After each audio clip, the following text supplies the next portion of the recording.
Hello, everyone. This is Gary from timelineastrology.com, and this is the forecast for all of the signs for November 2023. So before I get into this and look at all of the rising or moon signs, ideally starting with your rising sign and then adding your moon sign, and then if you can do those, adding your sun sign and whatever other sign, whatever other planet you might want to look at, you can look at from any perspective, from any planet.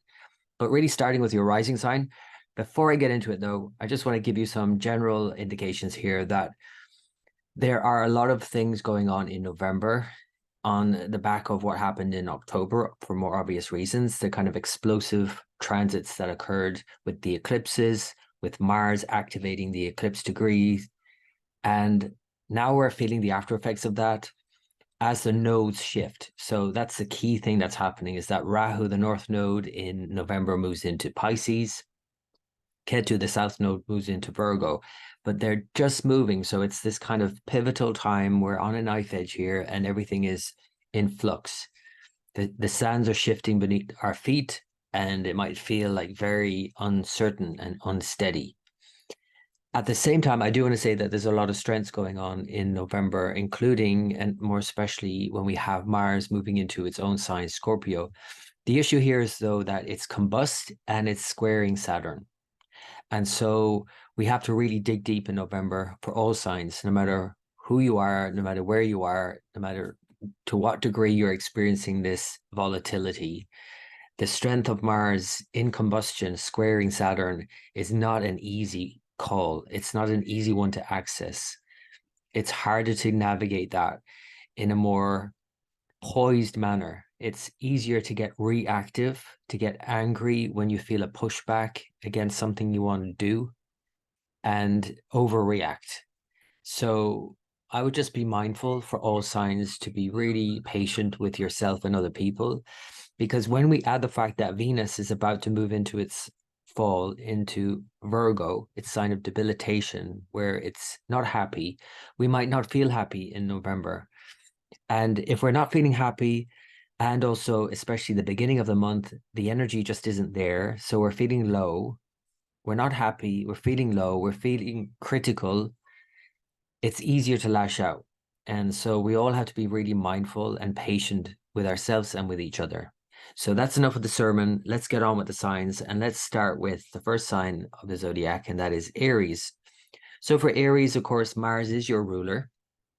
The fact that it's been in your seventh sign now and it's continuing to move through your seventh sign for the first couple of weeks shows that you need to be really mindful in your relationships, of course. You need to be mindful of your partner, not burning your bridges. Perhaps clearing the air is a better use of this transit. And then as Mars moves on and all the other planets move on, including the sun by mid-month, as it moves into Scorpio, your eighth sign, and is combust and squaring Saturn, I think you really need to be mindful of your energy levels at this point, Aries, that you don't overdo it. But at the same time, as I mentioned, for all signs, that you focus this energy and use it.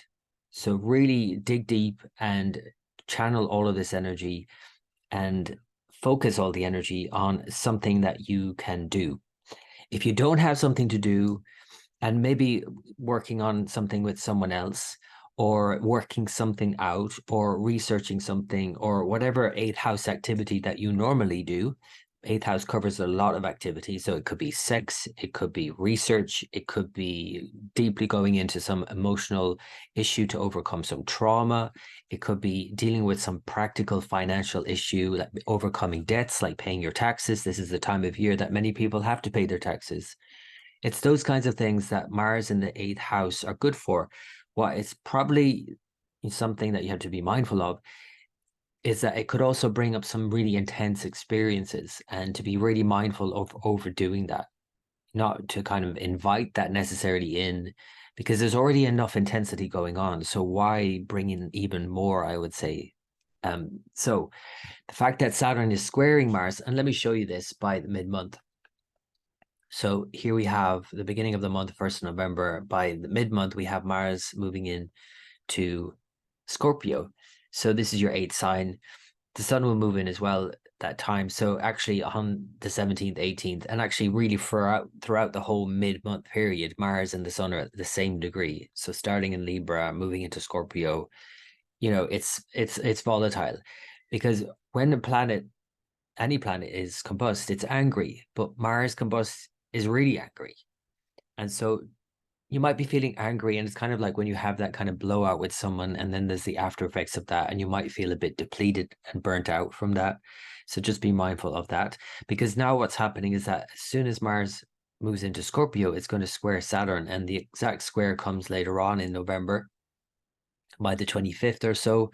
So we all need to be mindful of this, but I think for you, Aries, you really need to be mindful of slowing down by the 25th of November, essentially. Again, this is kind of like the aftermath. Now, because also Venus, your seventh lord, as well as your second lord, which is all about family and relationships and finances and all of those things, is reaching its exact degree of debilitation. Now, I've put in the true nodes here, but I could easily change that to the mean nodes, and the mean nodes will already have moved in. But here I want to show you as the true node moves in, because we could argue it either way. Is it true node, mean node? Either way, mean or true node, by the 29th of November, Ketu has moved into Virgo and has met with Venus. So this is the end of November, I really want to point out, as a real pivotal time in your relationship. Be really mindful here of the complexity here, because of your ruler Mars in combustion in your 8th house, squaring Saturn, and Saturn being in your 11th house, and now Venus in your 6th house, conjoined Ketu, your 8th lord. There's a lot of complexity here, and it could be that you're dealing with some financial issue with your partner, or could be some emotional issue, or whatever it is. I would say, Aries, to be really mindful, to slow down and maybe try not to overreact to this. And if you do, try not to beat yourself up about it or someone else up about it, and slow down and pay attention to this, because it's going to move on quite quickly. And by even the 29th into the 30th of November, you can see here Venus has moved into Libra. So into December, Venus is moving into your 7th house. That's a whole other situation. And it could be that November is a great month for clearing the air, to having it out, having that conversation that you might have been putting off, and then it leading to a better situation in your relationship, a kind of truer representation of who you are and how you relate to your partner or any other. So that's probably the best way to deal with this, Aries, is that you deal with what you need to, and then have a better relationship, a truer, more authentic relationship with somebody, which is what Ketu wants always. Ketu is all about authenticity. It doesn't want any kind of bluster or bravado or show. Anything like that is just not going to cut it. Ketu conjoined Venus is about removing all of that, getting real. So this is the time to use this, I would say, Aries. So I mentioned in the previous video about the new moon and the full moon. And so the new moon and full moon occur in Libra, 13th of November, and in Taurus on the 27th of November. And so these are the extreme ends of the lunar cycles, and that's something to be mindful of. Again, especially the new moon, that middle part of November, is a pivotal time. It's a volatile time to be really mindful. And again, relationships for you, Aries. And then at the end of the month, it's a more family dynamic, perhaps. It's also relationship stuff, but it could also bring in some finances and issues like that.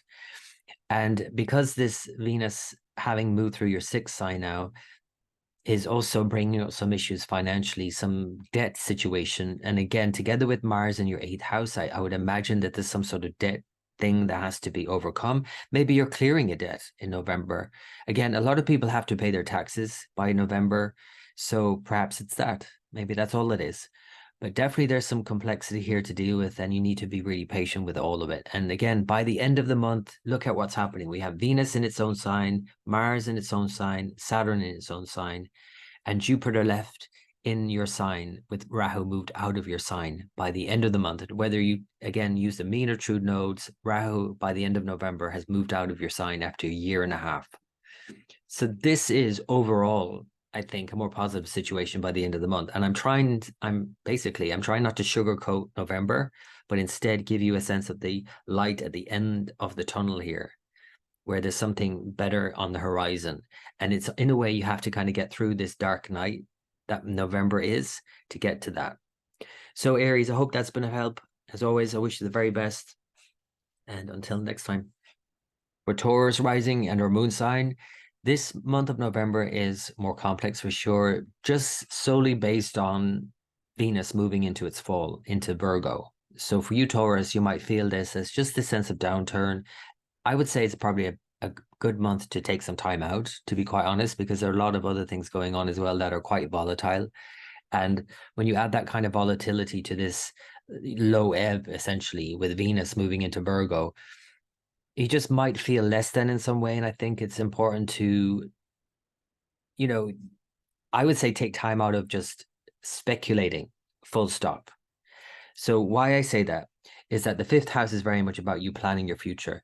And when these kinds of things happen with these volatile transits, with Mars in combustion and the eclipses recently and all of that, and Mars now coming into a square to Saturn in your seventh house, and then things shifting in your 12th house, everything is shifting around in November. And as all of that's happening and Venus moves into your fifth sign in its fall, and will later conjoin Ketu, the south node, as it moves into your fifth sign, it's just not a good time to be speculating in any which way. Now, that could be financially in a more obvious way because Venus is that, but it also could be speculating in terms of just imagining what you think may happen in the future. November is not the time, I don't think, to be anticipating that, because you might not be coming at it with a more, a balanced approach. You might be more negative about your anticipation of what could happen. And that could, again, because of what's happening financially, but it could also be in very other practical ways in terms of your anticipation for your children, planning for them, their futures, or anything you're doing for the future. I would say just maybe take a step back from it and to think that, okay, I might not be seeing this situation clearly, and I might need to kind of just think twice about it. It's again because of Venus, but also Ketu conjoined Venus. And you can see here by the end of the month, I'm using the true nodes here. So you can use the mean node and say that it moves in from the beginning of the month. Either way, we're having Ketu moving into Virgo in November and conjoining Venus by the end of the month. And again, this is about removing things. This is about simplifying your life. And I would say best use it for removing any kind of speculation whatsoever. Don't think about the future at all at this point. And that might sound a bit strange to say, don't think about the future coming from an astrologer. But I'm just saying, especially if you're negatively anticipating something, do your homework, especially in terms of practically. If it was a financial situation, you really need to be practical and do your homework about things and invest or not, as the case may be, when you need to. But I'm saying in every other which way, don't be anticipating this kind of doom and gloom scenario you might have in your mind, because the fifth house is very much about the future, like I said, and speculating about it. But the fifth house is also about making decisions and being clear about in your thinking about things. And though Venus here is your ruler and it's focusing on that, it's weak there and it's hypercritical and it's getting bogged down in details, and you're not going to be able to see the wood for the trees kind of thing.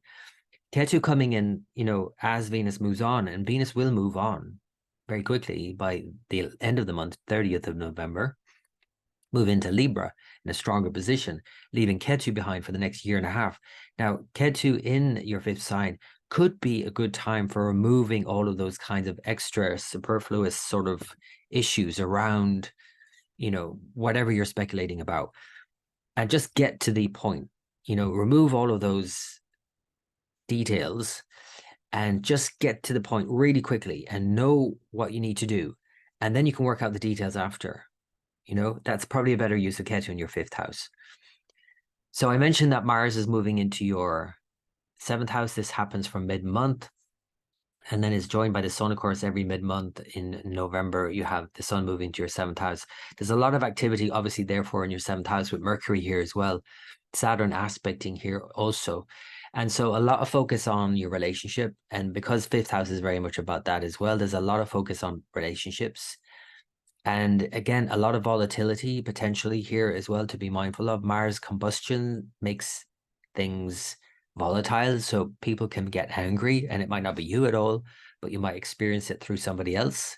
Could be a relationship if you're in one, could be any other, could be meeting kind of some volatile situation within someone. And to really address that and to be mindful of it, especially mid-month, that's when it's most volatile. Before those planets move, of course, we have a new moon that's on the 13th, and that itself is a volatile time because Mars is exactly opposite Uranus in the days leading up to that new moon on the 13th. So, and that's a new moon in your 6th house with the full moon in your 1st house by the end of November. So I definitely think there's some things to work out here for sure. And it's a new month of dealing with things and not allowing things to just be, dealing with them. That's the best use of Mars, not avoiding them, but also not overdoing things and working against your own best interest, I would say. So the Saturn and Mars then is another thing to be mindful of. So by the 25th, to be exact, there's an exact square between Mars, your 7th lord, the partner, and Saturn, your 10th lord, as well as 9th. So there's some issue here. Now, if it were a professional thing, like a professional relationship, or dealing with your boss, or dealing with any kind of professional situation, this is something to be really mindful of, that you don't get yourself into some sort of corner that you can't back yourself out of. It could feel like that. It could feel like you're backed into a corner. It could feel like there's some frustration going on, some situation that it kind of feels like you've hit a wall here. So by the 25th of November, be really mindful of that, I would say. And then, as I mentioned, there's a full moon on the 27th. This is when your ruler Venus is at its exact degree of debilitation and is meeting with Ketu. So it can, again, if we use the mean node, might already have met with Ketu by exact degree. But a full moon, though exalted, with your ruler debilitated, is again just this need to be mindful of any kind of negative expectation here and to pull back from that. And to, again, with a full moon, everything is kind of intense anyway. It just increases everything. To be really mindful of just slowing down here. And especially because the nodes are moving. And I think that, again, whether they move at the beginning or end of the month, there's this sense of things shifting now and things are uncertain because of that.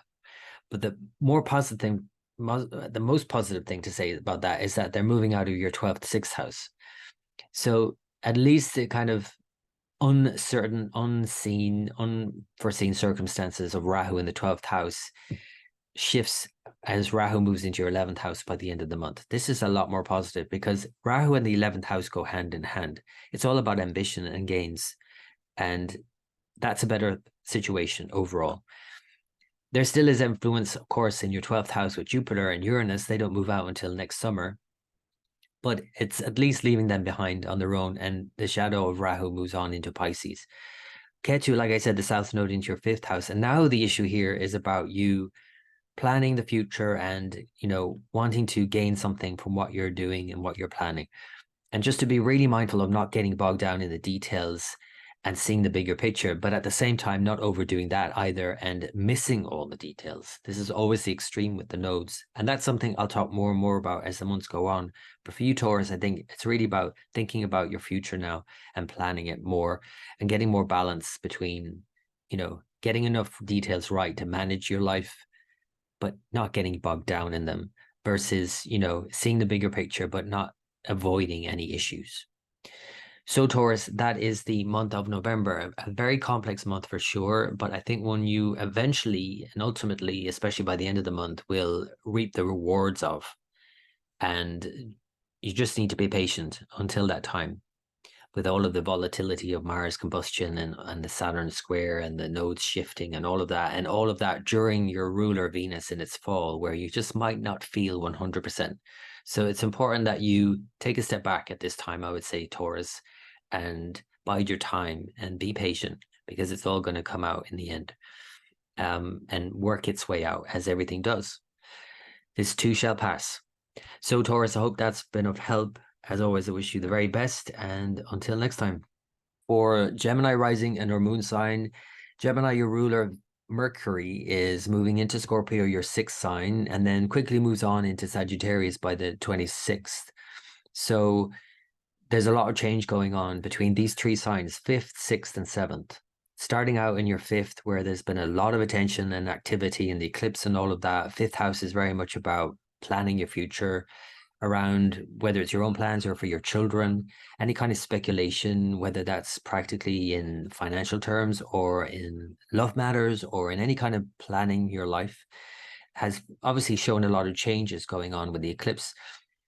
And at the same time, Mercury is now swiftly moving on. So there's a sense of things shifting into November as Mercury first goes into Scorpio, and Mars at this point is moving into its combustion, into deep combustion. And Mars will join Mercury in Scorpio with the Sun by mid-month before Mercury moves on into Sagittarius. So you really need to be mindful of why you're doing what you're doing, what you would love to do here, the steps that it's going to take for you to see it through, and the impact that has on other people. That's the fifth, sixth, and seventh houses of your chart. As this plays out, and again, Mercury is swiftly moving through 3 signs, and when you hear that, you know that, okay, that must mean that we have an upcoming Mercury retrograde. As soon as you hear astrologers say Mercury is moving through 3 signs in 1 month, you know that Mercury is getting ahead of the game, and you are likely, as we all are, but you're likely more so feeling this sense of getting ahead of yourself. And what it means is that you might be just planning ahead and doing a lot and thinking ahead and putting it all in the diary and the schedule, and everything is going full throttle. But you know that eventually you're going to have to backtrack and you're going to have to review all of this. So whatever it is you're doing, it could be a day-to-day thing, it could be routine, it could be some sort of plan that you have, whatever it is, work routines or any other kind of issues. You know, again, relationship issues could be another key thing with your children or spouse or anybody. There's this need, obviously, after all of this, by December, mid-December, as Mercury stations retrograde in your 7th house, to review all of the things you're doing right now. So yes, do what you need to do in November, plan ahead, but know that you're going to have to go back over all of this again in December and into the new year. And because Mercury's upcoming retrograde is doing so between your 7th and 6th house, and it's starting in your 6th house now in November, by the first week of November, it's this back and over in terms of what you need to do, the steps that are required for you to see something through. The happiness that you're looking for here is important, because Mercury's retrogrades always represent why you do anything. It's because you think it's going to make you happy. You know, you might say that's the case for anyone, but it's because Mercury is your ruler and the 4th house ruler, which is all about home and happiness and safety and security. And Mercury moving through your 6th into your 7th, back into your 6th by the end of December, and then into the 7th again by the new year. This back and forth between 6th and 7th is not only what would make you happy, but who would make you happy, and how might you have to approach your relationships and your daily life in a different way, and think about things differently and do things differently. So that's kind of more long-term implication of all of these transits going on. And I just wanted to flag it now in November, because it's kind of starting that process as soon as Mercury moves into your 6th house by the 6th of November. Mercury does so as it moves into Scorpio, into a square to Saturn. So Saturn is strongly impacting your ruler Mercury in this sign. So if you see here, as it comes into an exact square by the 10th of November, this is where you might feel the need to just slow down and pay attention to what you're doing, whatever it is you're planning or doing. And Saturn squares can often feel like, you know, like you hit a wall maybe in some way, or something slows you down and you have to pay attention, you have to focus. And so that's what they're good for. Just focus, slow down, pay attention. During this whole period, Venus is going into your 4th house, Virgo, which of course is ruled by Mercury. So it's feeling that effect as well of Venus, and you are likely feeling that effect of Venus in its fall in Virgo. This is where, combined with Mercury in Scorpio, you might be feeling sort of bogged down in the details on the one hand, and then you might not feel great about it on the other, because even though there could be some things to enjoy about Venus in the 4th house, for sure, that's definitely a place to put Venus in many ways, where it's just enjoying some home time, some downtime at home. All of that's great. But in Virgo, it's like getting really focused on things that are not quite right. So it's like, if you imagine, if you haven't spent a lot of time at home and then all of a sudden you're spending 24/7 at home, then you're just seeing all the problems at home.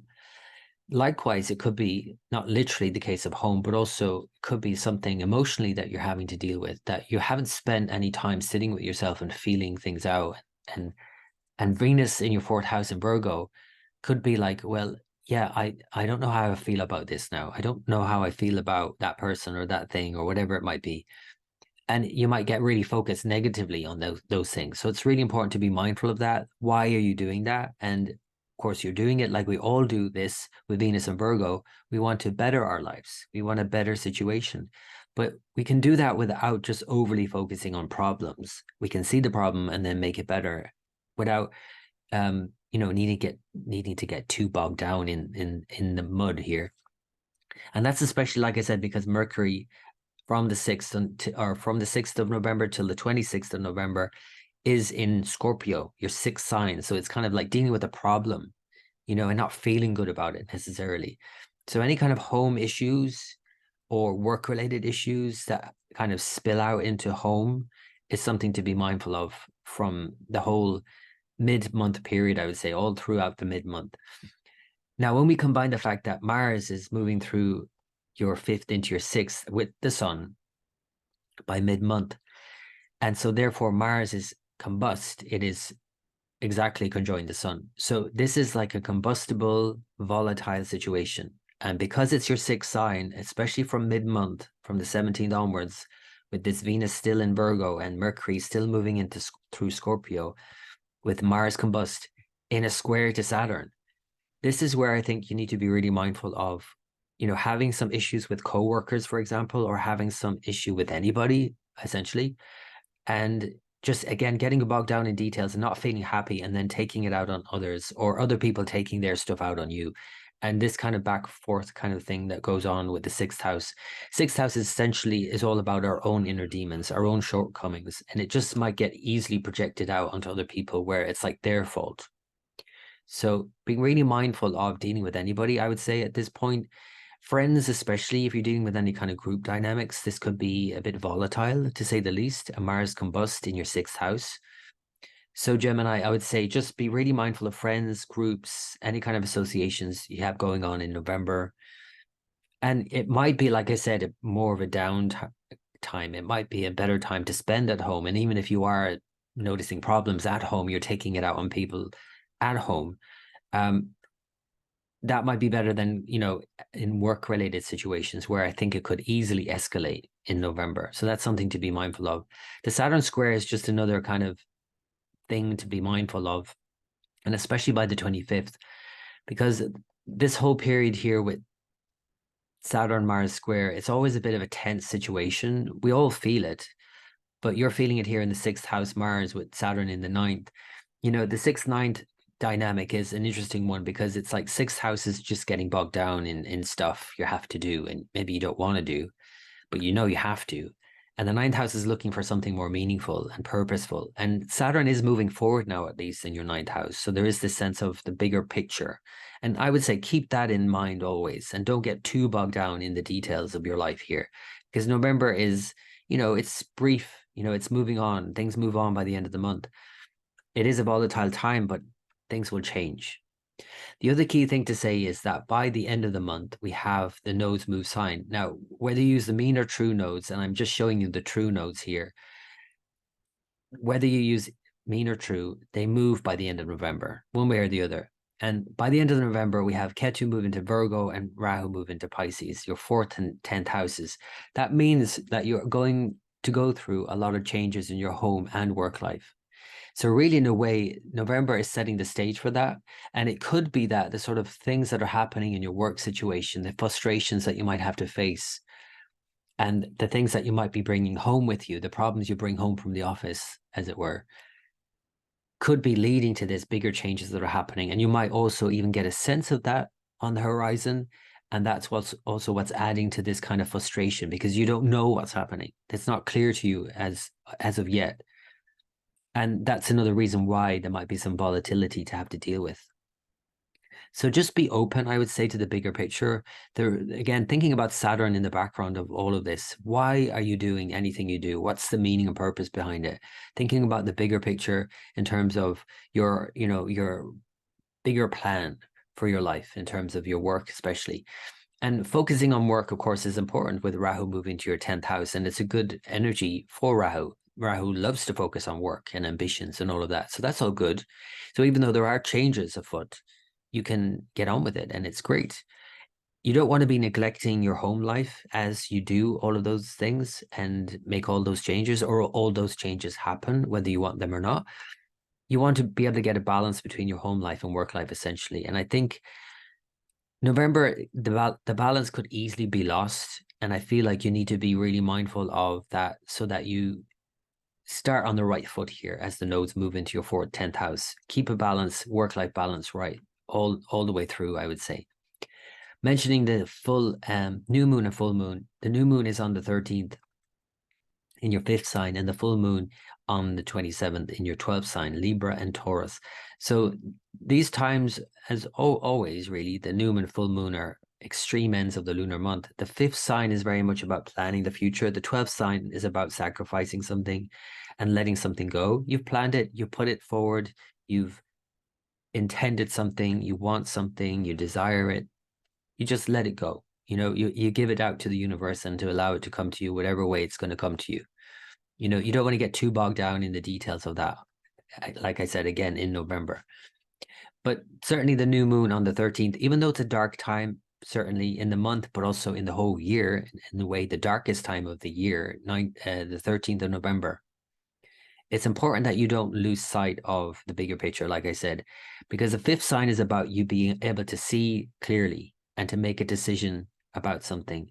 And a new moon, a dark moon, essentially, with Mars combust and opposite Uranus, there's a very combustible, erratic situation going on here. Could be exciting in one way, but again, don't lose sight of the bigger picture, whatever's happening in the more immediate time frame. And to plan ahead, you know, as you need, but to respond to situations as they come up, as opposed to, you know, trying to figure it all out in this red hot minute. Because in this red hot minute, there's just a lot to work out, maybe too much. And you might get bogged down in all of that and miss some things. So again, eye on the bigger picture here, I would say. This is the full moon on the 27th in your 12th sign. And this is about letting go. And essentially as well, because Venus, the ruler of the full moon, is meeting with Ketu, and its degree of debilitation, its weakest point now in your 4th house, before it moves into your 5th and can think more positively moving forward. There has to be something to be relinquished here. There's something to let go of here by this full moon, essentially, by the 27th of November, Gemini. So something to let go of, think about that. And by letting go of it, then you can move on and be more clear about what's the next stage. So as always, I hope that's been of help, and I wish you all the very best for the month ahead, and until next time. For Cancer rising and or moon sign, Cancer, there's a lot of activity in your 4th and 10th houses. The eclipses that have occurred recently, the 4th house eclipse, and then subsequently the 10th house in October. You're probably still reading from all of that, and there are still changes that are afoot, things that have to settle down for a while. And because the nodes are shifting in November also, whether it's the beginning or end of the month, from your 4th and 10th house, the more very private parts of you and the very public parts of you, the more extreme parts of you in a way, the very inner and outer parts, home and work life, more especially, for example, because that's all shifting now. It's like the sands are shifting, and the nodes as they move into your 3rd and 9th house shows the changing of beliefs that has to occur from the changes that have happened in your life. In present time, 4th, 10th house is very much about very practical present time events that have changed in your life in the last year and a half. And now the 3rd and 9th house is about, you know, thinking about how, you know, well, how do you think about these things? How do these things affect your thinking and your belief systems? And focusing on those will be a key point for the next year and a half, actually. So this is the kind of pivotal time in a way moving into that. As also then planets from your 4th move into your 5th house, where it's about also planning your future. So it's also about thinking about what you believe is possible as you plan your future. And that's a key point about November in a way, as things shift around in November. There's so much changing in November, essentially, that when you think about it, like, unless you are clear about what you think and believe about anything, you might not be able to clearly manifest, make something happen in that respect. Because so that's basically what you need to be clear about. What are the blocks that are holding you back from doing the thing that you want to do, and not just want to do, but love to do, which is what the fifth house is all about, as we're moving into this fifth house territory now in a bigger way. So as all of that's happening, we have Venus move into Virgo, where it's in its fall. And as your fourth lord and 11th lord, it's very much about your happiness and your ambitions in life and your aspirations. And when it's fallen in Virgo in the third sign, you could easily get bogged down in the details and not be able to see the wood for the trees. That's one thing to be mindful of.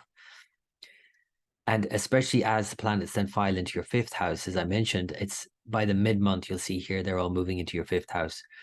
Sun and Mars, so that means Mars combust. Mercury's already moved in from the 6th until the 26th. A lot of focus on your fifth house as Venus moves through your third. Again, what I would say about these two is you're planning and you're maybe getting bogged down in the details, and you need to keep an eye on the bigger picture as you're planning and, you know, wishing for anything. Because that's in a way what Virgo and Scorpio have in common, your third and fifth houses. It's about something you dearly want, but they can sometimes work against their own best interest by getting too bogged down in the details, that's Virgo, and getting too controlling about things, that's Scorpio, and not allowing things just to be. And so Saturn is squaring now these planets in Scorpio, and the exact square of Mercury happens in the beginning of the month, the 10th of November, and then the 25th of November, we have a Saturn-Mars square. So this is volatile for sure, and it's frustrating, and you might feel it as frustrating in terms of some plan that you have, unexpected events that occur that you just haven't factored in at all while you're planning. That's eighth house. That kind of stop you in your tracks, and you have to kind of rethink things, and or just think on your feet and just stop for a while, you know, and take stock, and then plan it differently. Think about it differently. Keep an open mind throughout, I would say. Because the other thing to say about this is as Mercury's going through your fifth, it will then move into your sixth by the end of the month into Sagittarius, but it will stop moving forward in Sagittarius by the middle of December and move back into Scorpio by the end of December into the new year. So there's this back and forth going on now, starting in November between your fifth and sixth signs. So there's something that you're planning, obviously, some wish that you have, but there are things that you have to put in place to make it happen. And then you also have to backtrack in December into the new year and think about what it is that you're planning actually. Is that the right thing for me? Is that what I want? Or maybe I need to adjust my plans, or maybe I need to think differently about what I want. And again, it's a lot to do with the Saturn square in the eighth house, the kind of unforeseeable sort of circumstances, the kind of unchangeable circumstances in many ways as well with Saturn, that kind of impact your plans essentially for the long term. So think about those things, keep an open mind about them, I would say, and that will probably do you much better than getting too fixated on something and trying to control a situation where it has to be this way, is what I'm saying. You can see here that Venus has reached its exact degree of debilitation by the end of the month. Now, Venus also meets with Ketu as it transits from Virgo into Libra. Now, again, if you use the mean node, they've already met here. Either way, we're having this kind of dynamic in November of Venus shifting into Ketu in terms of the Virgo dynamic, in terms of what you want. Again, this is third house for you, so it's very much about what you want. And that's another thing that third house and fifth house have in common. It's all about what you want.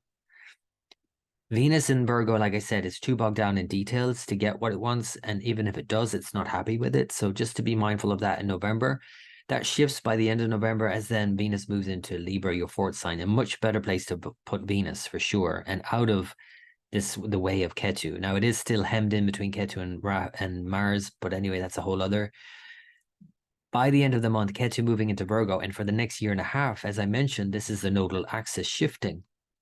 So it's important here that you don't get too bogged down in the details, like I said in November, but that now from November onwards, that you actually start to remove the unimportant details to keep an eye on the bigger picture, the very reason that you're doing anything you're doing. That's Rahu in the ninth house, thinking about things in terms of more meaningful pursuits and not getting lost in that either, because you don't want the other extreme of that, which is completely neglecting any of the details or managing your life in any which way, and just trusting blindly in some figure or something or someone that you think is going to lead you to salvation. That's Rahu in the ninth house Pisces, especially Rahu with Neptune in Pisces.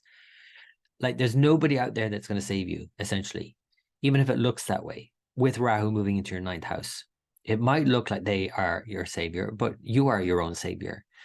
So be really mindful and open-minded, I would say, to allow, obviously direction, to allow insight, and to allow someone to come in and give you some guidance, but to keep an open mind about it, that it might not be 100% clear. It might not be true even. And as you're doing that, don't fixate on them, but also think about your own thoughts around that. That's Ketu in the third house, Virgo. It is, again, about removing faulty beliefs, getting clear about what is true, and that is going to help you in the long run make things happen, essentially. So that is the month of November. I want to go back to the new moon. Always good to keep an eye on the new and full moon because, of course, you are ruled by the moon. So the new moon is on the 13th. This is the dark moon. Now, this is a dark time in the year for sure. And the new moon conjoined, of course, sun, it's a new moon, but also Mars. So Mars is combust now and it's opposite Uranus. So it's a volatile situation in the home work situation and all that dynamic by mid-month, I would say, Cancer, to be really mindful of that. It is also a turning point because of that, though. And whatever happens, if anything indeed happens, or whatever insight that you have or change of mind around something, this is a time to be mindful of that by the 13th of November. It's a dark time of the month in terms of, and the year, the whole year, in terms of it's a dark moon, and also the sun is debilitated. And, because this is your fourth house, it's very much about home and happiness and all those issues around that. So there's something happening in the home by middle of November you need to be really mindful of. And shifting with it and changing with it and adapting to it. 2 weeks later, as I mentioned, the full moon on the 27th. This is a full moon and it's an exalted full moon. It's a very different setup because your ruler now is exalted, as opposed to the new moon on the 13th, as then the moon then goes into Scorpio and debilitation. So it's a dark time by the middle of November. By the end of November, it feels lighter. It feels like there's light at the end of the tunnel here, a more positive stance in a way, but it's in a way only positive because of having gone through that dark night of the soul in a way. And having said that, there's still some things to work out because, of course, this full moon, though exalted in Taurus, your 11th sign, there's something to wish for here. The Venus, which rules this, is exactly debilitated at this point and meeting with Ketu, the south node. So this is where, again, I think in understanding your wishes and your hopes and dreams for the future, that you really need to be clear about what thoughts or what habits, even what daily habits or what thinking patterns, all of these things are in the way of you getting what you want.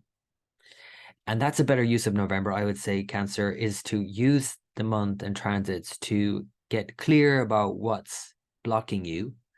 That's in a way taking the light into the darkness of November.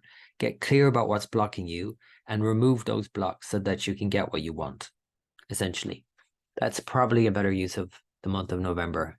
So I hope that's been of help. As always, I wish you the very best for the month ahead. And until next time. For Leo rising and or moon sign.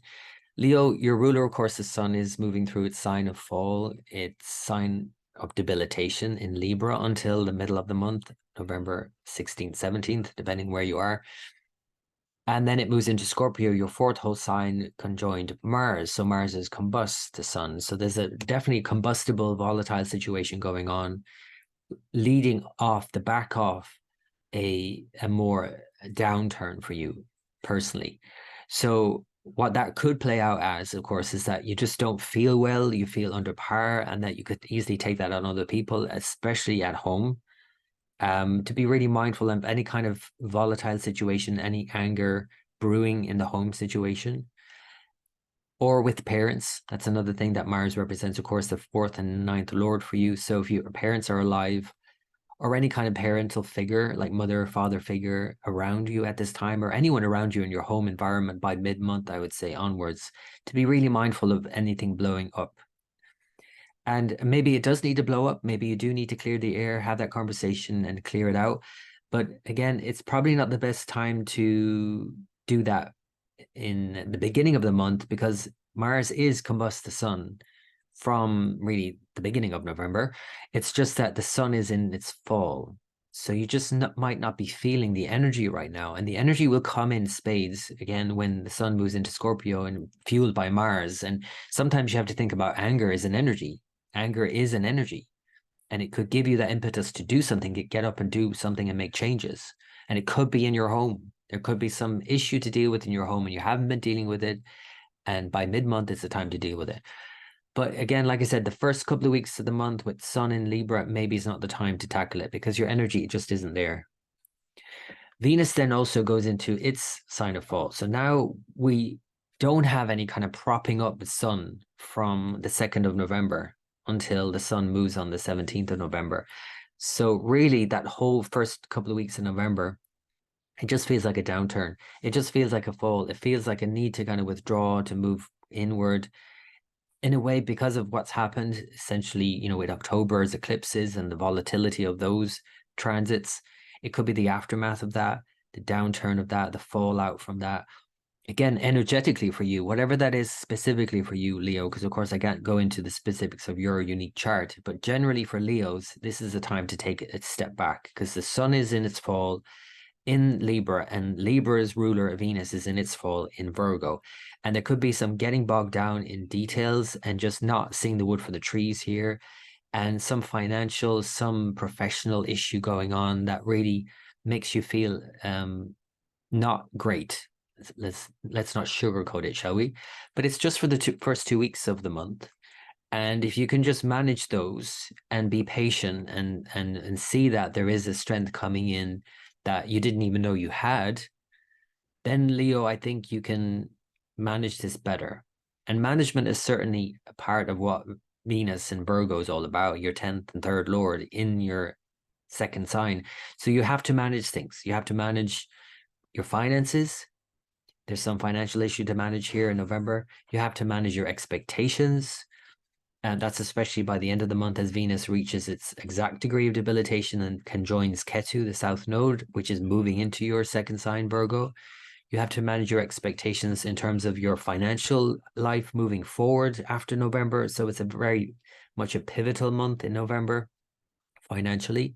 But for the next couple of years, in fact, with Ketu, the south node in your second sign, and Rahu, the north node in your 8th sign, there's a key shift happening in November, in fact. Whether you use the mean or true node, the nodes are moving into your 2nd and 8th sign, beginning or end of the month. And that means it's placing a huge emphasis, if I show you this, on your 8th sign and less so on your second sign. So that means, again, financially, it could be that there's some financial issue in terms of, again, it could feel like a downturn in November for sure. And even though that could be short-lived with Venus, the longer implications here of Ketu shows maybe there's this even neglecting your own finances, maybe not wanting to deal with it, like burying your head in the sand about the issue. And that's definitely not something to do here, because it could be that you're just so focused on Rahu in the 8th sign, which could be that you're getting financial help. That could be one thing. Now, it could be that you're getting an inheritance. It could be that you're getting a loan. It could be that you're getting a grant. It could be that you're getting some sort of financial help from somebody, or even whether it's a government body or like a family member or whoever it is. There could be, or partner, especially your partner could be gaining wealth here and you're getting money from your partner. That could be another thing. The issue here, of course, beyond money, and the thing to think about for the long term here, is yours and theirs, and what's important to you and what you want, and what's important to them and what they want of you. Because this is the other thing about Rahu. There is always a price to pay for Rahu. In other words, you get an inheritance, but then you have to do this with it. Or there's this, whatever, this kind of terms and conditions. Or your partner has more money, but then there's this implies something else, that you're, you know, whether it's the partner has to work longer hours or whatever it is, there's always a price to pay for Rahu. And that's the thing to think about in your financial life moving forward, and in terms of what you value, because it's going to really shake up your value system, you know, moving forward for the next couple of years, not just in November. This is just a shift in November. So let me draw it back first, though, and before any of that or all of that starts to happen, I want to give you a sense of other things that are happening. And by mid-month, I want to show you here how Mars and the Sun, your ruler, at the same degree, at the same time, move into Scorpio by mid-November. So again, this is a stronger position for the Sun. There's a big but here. And the but is that the Sun is now moving into a square to Saturn, as well as Mars. So this, and they're moving alongside each other by exact degrees. So Mars is angry and combustible and volatile and all of that. But now the Sun, by exact degree, is squaring Saturn on the 23rd. And by the 25th, Mars is squaring Saturn. So this whole period after mid-month into the end of the month, and with Venus moving towards its exact degree of debilitation, it just feels very combustible, angry, frustrating, and then just, not feeling good because of Venus and then taking it out on other people. I would say at home, be really mindful of this, that you're dealing with this in some way that is more productive and not as destructive as this suggests.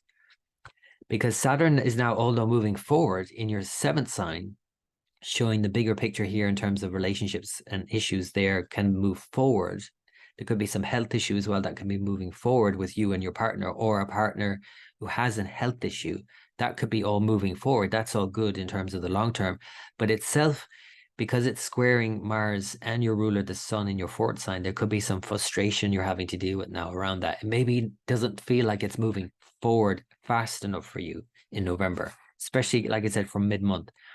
So try not to get too frustrated with your partner, essentially, is what I'm saying. Try not to get too frustrated with yourself either. And if you're cooped up at home, or you're at home more than usual, if that's what this transit implies, Sun in the 4th, that you find a balance with that and getting out more, and finding a balance with you and your partner, and you and what you want to do as well, what would make you happy, and what you need to do as well in your work. That the 4th house can often show a need to take a holiday, in fact, because you might think, oh, isn't the Sun in Libra a good time to take a trip? Well, yeah, but then you also just don't feel great and the energy just isn't there. But when the Sun then moves into your 4th house, that could be like, okay, I've got my energy back and now I'm going to take a holiday. But now is the time to think about the frustration that could be have to be dealt with in terms of your relationships. So it's a complex month for sure, but there are some great strengths available, and especially by the end of the month when Venus then moves into Libra. So then we have a Venus in its own sign, Mars and Saturn all in their own signs. So there's definitely a lot of more strengths going on here and things that you can take full advantage of. The tricky thing, though, about this whole period is that Venus by the end of the month is at its degree of debilitation here, 27 degrees, and then it's meeting with Ketu, as Ketu moves into your 2nd sign. So again, it's a financial issue by the end of November. And it could be some family issue as well. And again, combining that with the 8th house, Rahu, there could be some issues here in terms of inheritance and money. There could be some issues here in terms of your earnings and your savings, more so, I would say. But it could also be work related, but it's definitely some sort of saving issue and financial issue or support issue from other people that you're having to get some sort of handle on now. And so I would say be mindful of it from November so that you can hit the ground running here and get on with what you need to do and the changes that you need to make here financially. So especially by the end of the month, I would say with Venus where it is in a very precarious situation, just allow that to kind of work its way out before you start tackling any of those issues, I would say. Venus is better in Libra, in your 3rd sign, your 10th lord. So there's definitely a better financial and also, professional situation going on there potentially from that period, despite the bigger changes, like I said, with the nodes moving. Just show you then the new and full moon. The new moon is on the 13th. It's in your 3rd sign. And so this new moon in your 3rd sign, in the sign Libra, it's the dark moon. The Sun is at its weakest. And Mars is combust, opposite Uranus. It's volatile.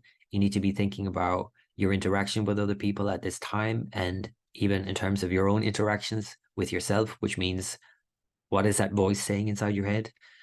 What are the beliefs that you've formed around these thoughts that spin around your head constantly? This is the 3rd and 9th houses that you have been probably thinking about a lot more recently. And it's time to really kind of bring these things to a sort of culmination and a reset point, which is what a new moon is. 2 weeks later, then we have the full moon on the 27th in your 10th whole sign, which is when Venus comes to its exact degree of debilitation. And so there's that's taking some of the sweetness out of this full moon exalted in your 10th, but there's still some nice things about a full moon exalted in your 10th, opposite Mars, though combust. There's definitely, as frustrating as these things might be, there's something positive coming out of this. And whether it's professionally or whichever way, I think that professionally is more obvious a way that this could express itself. But whatever frustrations come out of it, just keep an eye on the bigger picture. And, try not to get frustrated with other people, especially your partner, and especially any kind of home dynamics that are going on right now, and any kind of financial issues that you're having to deal with. So, Leo, I hope that's been of help. As always, wish you the very best for the month ahead. And until next time. For Virgo rising and or moon sign for November, Virgo, Mercury is moving through 3 different signs in the month of November, and that will tell you one thing. That is that Mercury is about to go retrograde in the weeks to follow. So in December, by mid-December, Mercury is going to station retrograde in Sagittarius, your 4th whole sign. The reason I'm mentioning that in November, of course, is that November sets that up. So in other words, the territory that Mercury is moving into in November, into Scorpio, the end of Scorpio into Sag, will go back over something, back over whatever it is you're planning. And oftentimes, and you might find this often, is that when Mercury goes ahead of the sun and moves through 3 different signs in a month, you get ahead of yourself. You might be planning ahead, you might be putting something in the schedule, or just thinking ahead and getting ahead of circumstances, because that's what Mercury moving ahead of the sun means. The sun represents circumstances, resources that are available. Mercury is the mind getting ahead. So to be mindful of that in terms of 3rd and 4th house, especially as Mercury is going to move into your 3rd house by the 6th of November, and then it will move into your 4th house by the 26th. But again, like I said, it's going to backtrack into Scorpio by the end of December and into the new year as it retrogrades from mid-December. So this back and forth between your 3rd and 4th signs starting in November, it's very much about what it is you want and what it is you think you want that will make you happy. 3rd and 4th sign. 3rd house is about going for something, getting something you want. 4th house is about happiness. It's also, of course, about siblings and neighbors, 3rd house, and home environment, 4th house, as well as mother relationship. All of that relates to those same things, because the 3rd house is about getting what you want, and siblings teach you that when you're growing up. How do you get up what you want? How do you stand up for yourself and fight for what you want even? And then the 4th house is about mother and happiness and home and all of those kind of things that make you feel safe, secure, cared for. So all of those things are going to be big themes in your life for the next many weeks because of this Mercury upcoming retrograde.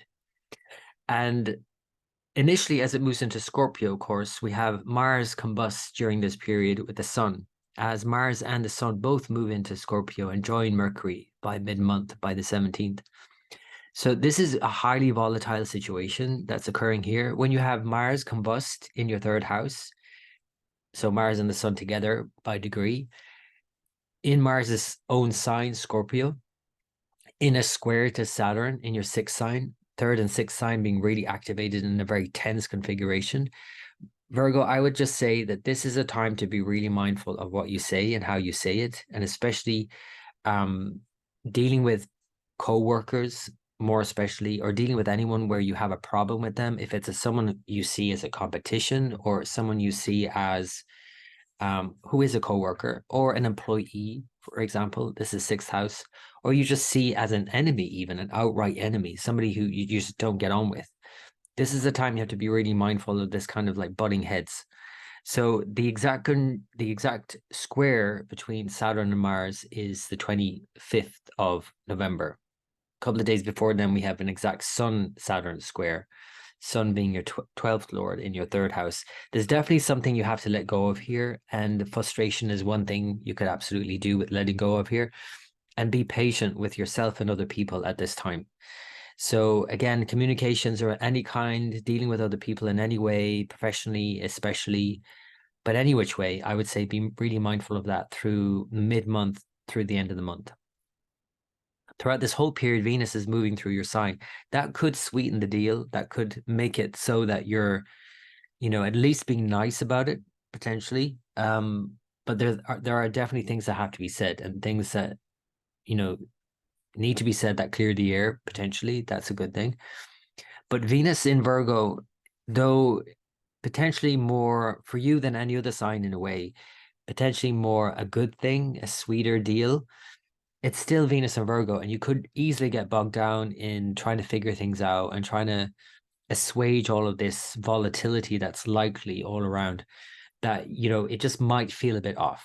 You might get too bogged down in the details and feel like, you're having to manage so much that you don't feel happy about it.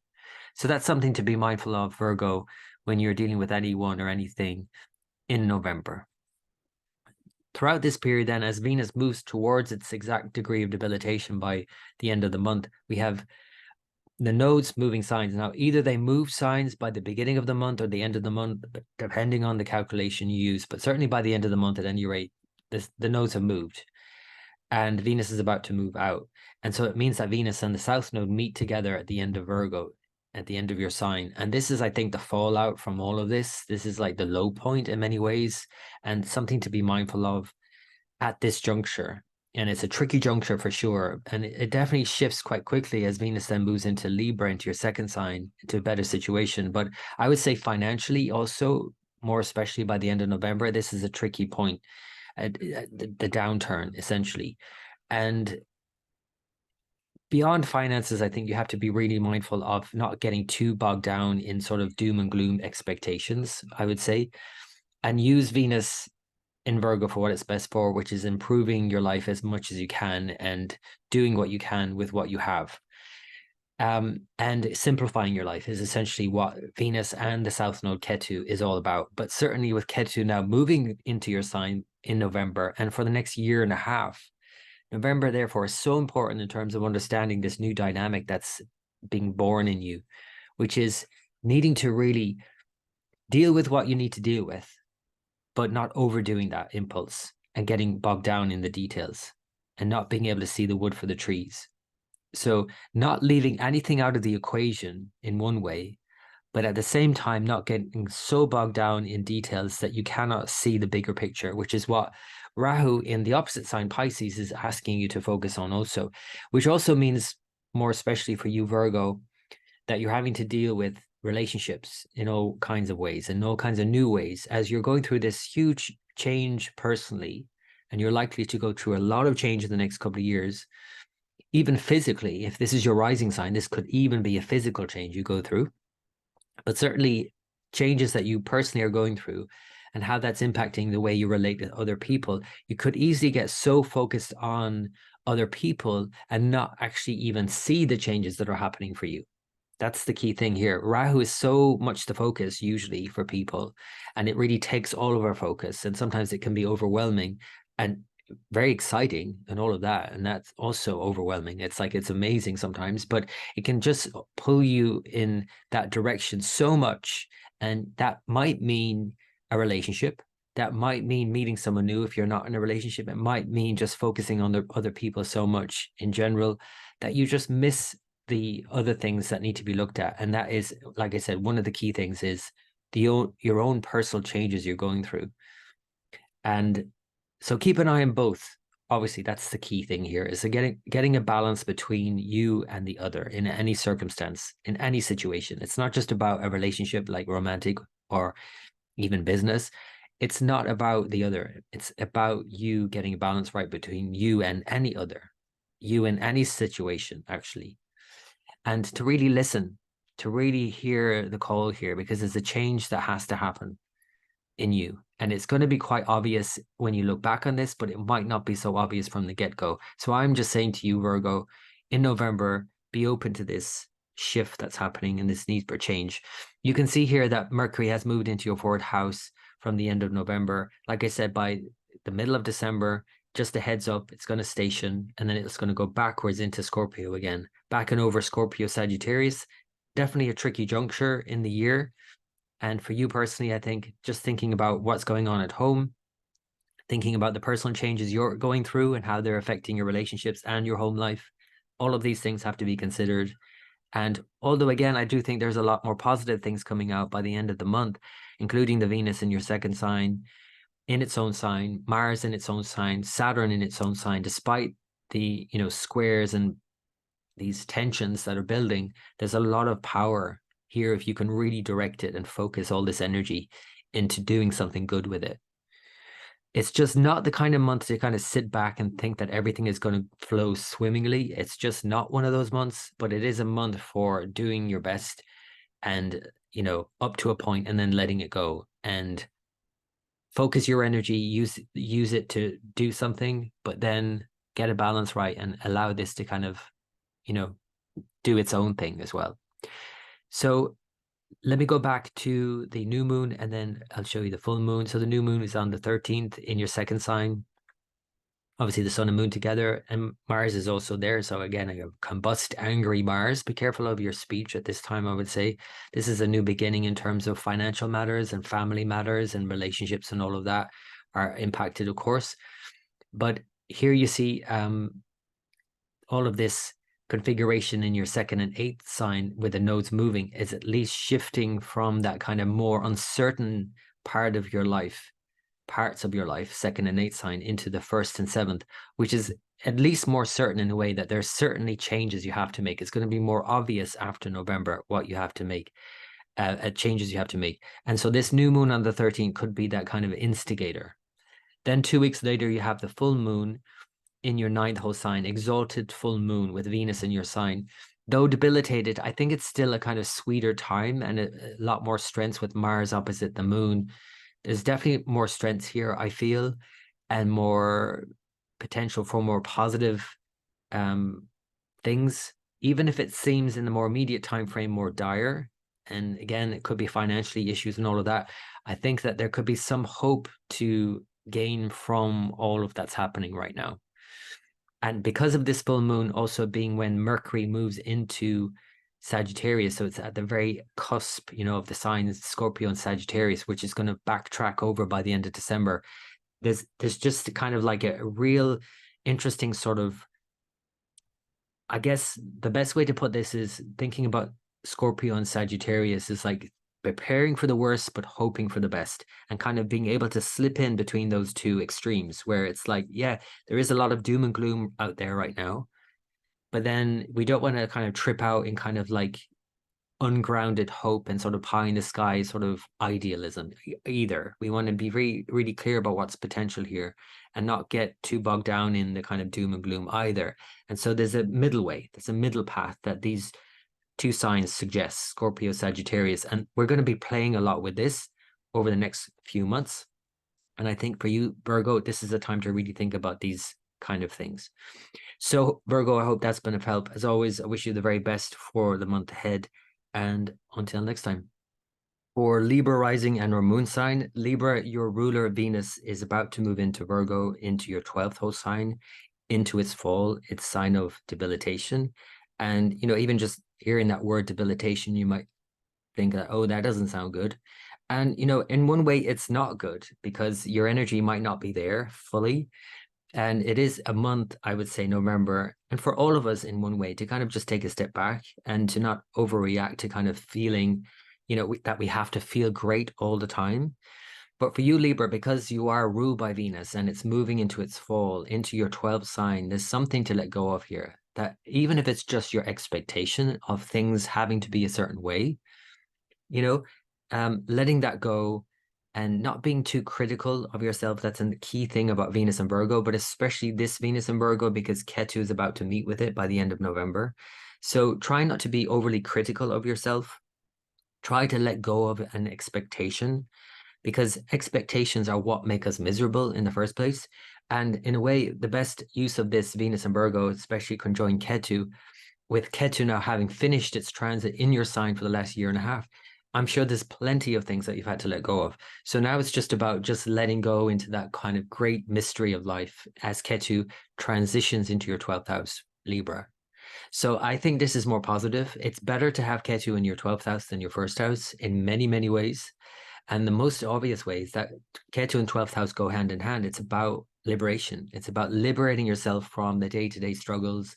It's about liberating yourself from all of those things that you're trying to, you know, have all of those balls you're juggling. Libra is all about trying to get a balance right. But they just, tire themselves out in the process. And so it's about letting all of that go. There's no need to search for perfection because there's no such thing. Virgo is your 12th sign. That's what you're all about, Libra. Go there, let it go and process what you need to process for sure. But, get rid of whatever you don't need anymore. And that's the best use of Ketu in your 12th house ultimately. And maybe Venus and Virgo now in November is kind of setting the stage for that longer term impact of Ketu in your 12th for a year and a half. That it's probably a better time to get rid of things, to end things, to remove things that are no longer useful, no longer helpful. And again, it could be just your expectation of things. It might not be an actual thing. But it could also be a thing. It could also be a dynamic you've got going on with your family. It could be some financial issue. Financial issue is probably more relevant, even just in terms of the more immediate time frame, because Venus conjoined Ketu in your 12th house could be some financial issue. But even letting go of that, even letting go of the expectation of how you think it should be, could be a help for you in November. So I'll just show you that here, Venus moving in on the 2nd of November. And, again, it's unusual this time because, it does it, every year. So it's not unusual in that way. And it's always a month to just take a step back, Libra, and, not necessarily have to be clear about things, that you're potentially not very clear about things at this time. But this is more especially because of Ketu now meeting it by the end of the month, or the beginning of the month, if you use the mean node, whatever one you use, by the end of November, Ketu has moved into Virgo and has conjoined Venus. The good news here is that, and I want to show you how it all pans out very quickly. Venus meets with Ketu by the end of the month, but then straight after, so this is the 29th, Venus then moves into your sign. So into December, you got Venus, your ruler, moving into your sign, and Ketu into your 12th sign. That's a better position. They're swapping like that. Now, again, it's volatile as they do that by the end of the month. But as now we have Venus in its own sign, Mars by this stage will have moved into your second sign, its own sign. Saturn is moving forward now in its own sign, your 5th sign. Though in a square to Mars in your second sign, all of these planets in their own signs are a better situation in December. So November is one to be patient with for sure, knowing that on the horizon you have these stronger indications. Now, strong doesn't always mean easy. That's the other thing, because if I backtrack here and you'll see how Mars moving into your second sign with the sun squaring Saturn. And so the squares are exact by the 23rd and 25th of November. Sun, Saturn square first, and then Mars, Saturn. And then that just feels very tense because, and again, this could be some family dynamics, some issues with home, children, family, all of these things, 2nd, 5th. Could also be a financial issue, 2nd, 5th. All of these issues at home or financially or any kind of family dynamic, there's something to have to deal with here and some frustration you're going to have to deal with potentially. So there could be some like relationship issue. Of course, it's Mars, it's your 7th lord. With the sun, it could be some ambition here, some, again, financial issue or a friend that gets involved. It could be someone you're dealing with. There's definitely frustrations having to be dealt with here by mid-month. And when you put that together with the Venus and the 12th, where you're just not feeling it, and you're not really sure about yourself, this could easily spiral. So this is something to be really mindful of by mid-November, that you don't spiral, that you use this what it's good for, which is dealing with issues, saying what needs to be said. You're allowing the other person to say what they need to say as well. That's the other part of this. But not getting too bogged down in it, or not getting frustrated with other people. And if other people are getting frustrated with you, that you allow this kind of to work its way out, because by mid-month, there's definitely a potential and the end of the month for a lot of frustration here. I'll show you the exact Mars-Saturn square, which is here by the 25th. This is when Venus is coming to its exact degree of debilitation, leading up to a full moon on the 27th. This is volatile and frustrating, and Mars is combust really throughout this period, moving from your sign to your second sign. It's angry. You might say something you later regret. You then have this pushback from Saturn. It could be, again, some home issue that's going on. Any kind of plans that you're making at home or anything you're doing at all, be really mindful from mid-month onwards, I would say. And because if you're not feeling it and you're not energized because of these transits, it could easily spiral, like I said. And again, thinking about the financial issues as well, that could be another thing that you have to deal with right now. Let me bring it back to the new moon, though, which is in your sign on the 13th. So a new moon, obviously sun and moon coming together at this time, is a dark time in the year. It's the new moon, so it's a dark moon. The sun is debilitated. Although in your sign, for your sign, I think that's a more positive thing. The 11th Lord in your sign, the sun is the sun. It lights you up in another way. And that's what you're about, Libra. You're about compromise. And the sun in Libra is weak for that reason. But in another way, you could say, okay, well, I can find myself in that compromise, in that negotiation. I can find myself in the other, in the relationship. The thing is that Mars, the partner themselves, or the relating aspect of your chart, is combust, conjoined this new moon. And so there's a lot of anger that has to be dealt with. Now, again, it might not be your anger very obviously. And in a way, everything is you, obviously, and your partner is you. But it could seem like it's more obviously your partner that's getting frustrated or angry at you if you're not in touch with your own anger. Because again, everyone in our chart, is reflected in us, right? Like, so all these planets are parts of us. All the people in our life are part of us. So Mars is the relationship part of you that you have to deal with. So being Libra, you have to deal with Mars. You have to deal with frustration. You have to deal with people's anger because it's your own anger. So this is something to think about for this new moon and new month coming up. As again, with Venus in the 12th, it could just easily turn into a situation where it can spiral. So that's something to be mindful of. 2 weeks later, then we have a full moon in your 8th sign. And although exalted and opposite Mars in your 2nd sign, there's a lot of strengths here. And although, there's a lot of frustration too because of Saturn square. So a lot of strength, a lot of frustration. And if you can focus all of this energy to, do something with it, I think you can. Saturn is a really powerful planet for you, and your 5th sign is about really focusing all of this intention and attention. And at the same time, you might not be feeling it. This is the thing with Venus ruling this full moon. It's at its degree of debilitation by the full moon on the 27th of November. So even if you don't feel it, try and use the energy for what it's good for, and the month of November overall for what it's good for, which is basically getting on and doing something. And, even if you don't feel like it, and even if it's not nice, and, it's not really a month of compromise, it's more a month of compromising with yourself more than anything, I would say, and letting something go, even if, again, it's just your expectation of how things should be. And just getting on with something and focusing and channeling all this energy in a more productive way. That's what November is probably best used for.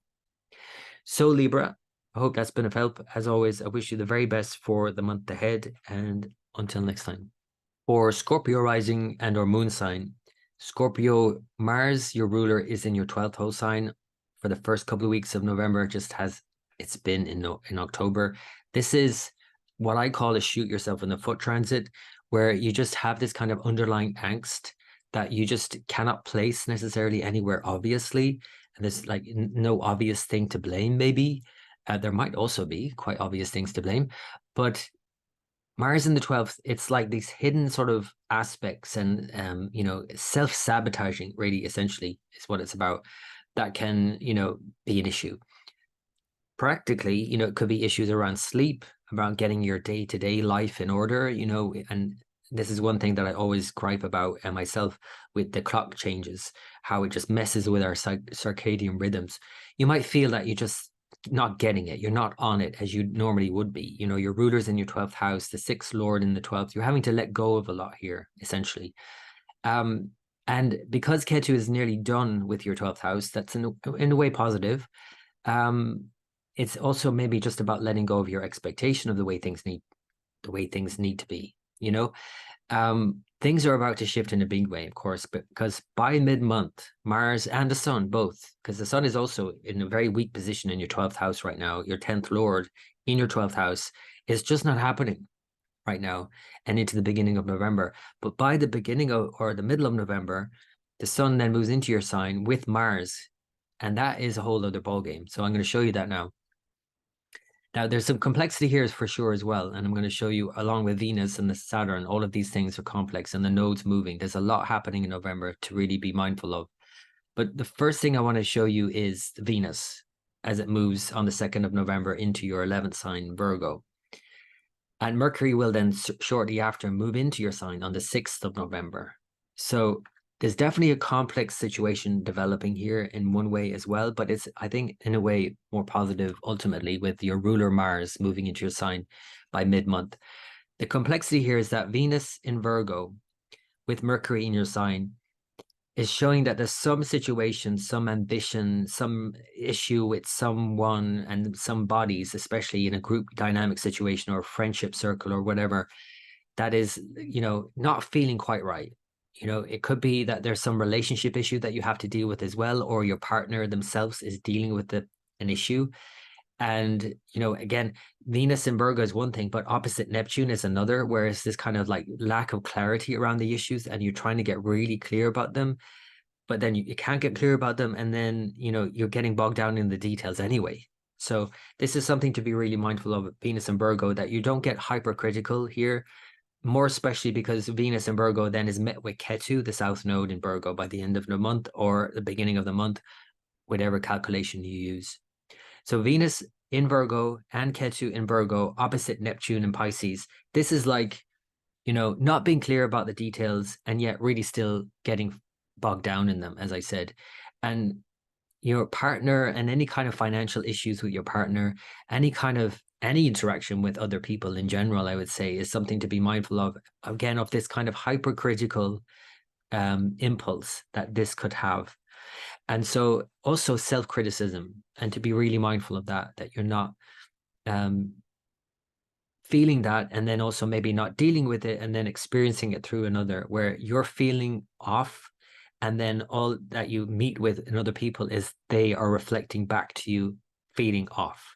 So it's like you feel like unappreciated, unloved, you know, criticized for what you're doing. And all you can see then is all of those things that people are pointing out, or you're yourself pointing out the problems. That's the thing with Venus and Virgo. It's just problem finding for the sake of it, as opposed to what it's best used for, which is problem finding and then improving it. Not focusing only on the problem, but focusing on the solutions here. So that's what I would say to use this month for, Scorpio, is to find solutions to problems and to focus on the solutions as soon as possible. As soon as you have found the problem, turn your attention away from it and focus on the solution. That's one thing I would advise.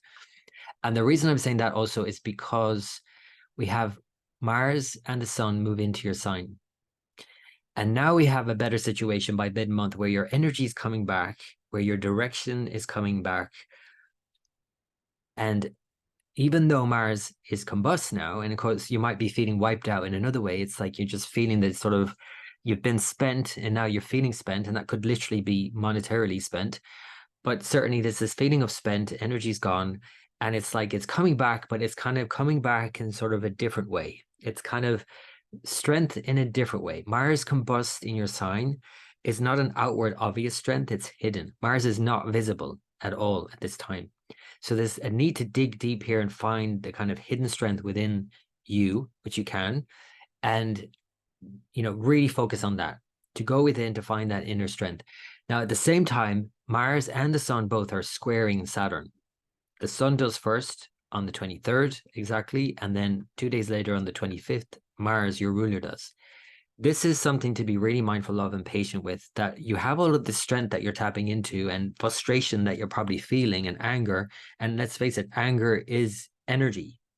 You might be feeling this anger as an energy that you want to do something, and then it leads to frustration because maybe Saturn is not allowing you to do it as quickly as you want in this square. And there could be some issue here going on in terms of the home, It could be some issue around taking a holiday. That's fourth house as well. It could be some issue around your mother. It could be some issue, personal issue that you're having to deal with, a day-to-day issue that you're feeling really frustrated about. And with the combined Venus in Virgo moving towards its exact degree of debilitation by mid to end of November, you could really feel the sort of the fallout from this, where it's just you're angry, you're frustrated, you're taking it out on other people, they're taking it out on you. It easily spirals, and everybody just feels a bit off in November. So that's the potential, you know, and there's always two sides to all of these transits. The potential is to really feel the fallout and the downturn. Again, it could literally be a downturn, practically as in financially, but it could also just energetically, like in the mood, feel like a downturn. Or on the other side of it, you can use these transits and strengths of Mars and Saturn in a square to focus all of your energy to overcome an issue that it might not feel nice. You might not want to do it, but it needs to be said, it needs to be done, and you have to get on with it. And you have to be really patient as you're trying to deal with these things. So it could be, again, a home situation. You might be dealing with some problem at home or with a sibling, with your mother. It could be you're dealing with some issue in terms of a neighbor. It could be any of those things outwardly, but it's not just outwardly, of course. It's also this inner struggle that you're going through right now by the end of November. So the Venus then exact debilitation is on the 27th, 28th, and then Ketu joins it. Now, again, whether it's the beginning of end of the month, whatever calculation you use, Ketu is moving into Virgo in November. And as Venus finishes out in Virgo, it's really setting the stage for this Ketu in Virgo for the next couple of years. So I would say take heed of what's happening in November, as it's going to have an impact for the long term. And what it essentially means is that now Ketu's in Virgo, Rahu in Pisces, it's asking you to look at what will give you a sense of love and what gives you a sense of that, you know, enjoyment that you really are seeking now with Rahu in your fifth house. And what do you need to deal with and not neglect while you're searching for that thing that gives you that sense of joy and love and appreciation and all of those wonderful things with Rahu in your fifth. Not to delude yourself or to think, you know, about things in such a way that you're not clear about the details about how you're going to make it happen.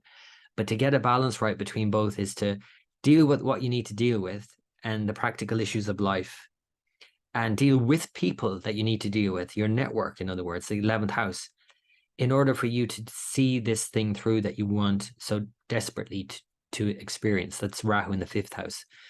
It could have, you know, extreme implications in terms of your social life. And with the nodes, as always, you need to be really mindful of extremes.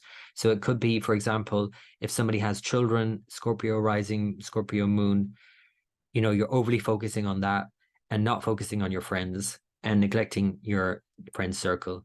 And that is going to have an implication for you long term. Likewise, it could be for somebody who doesn't have friends. They're just focusing all on what they want to do personally and not on, you know, the people that can help them see that dream through.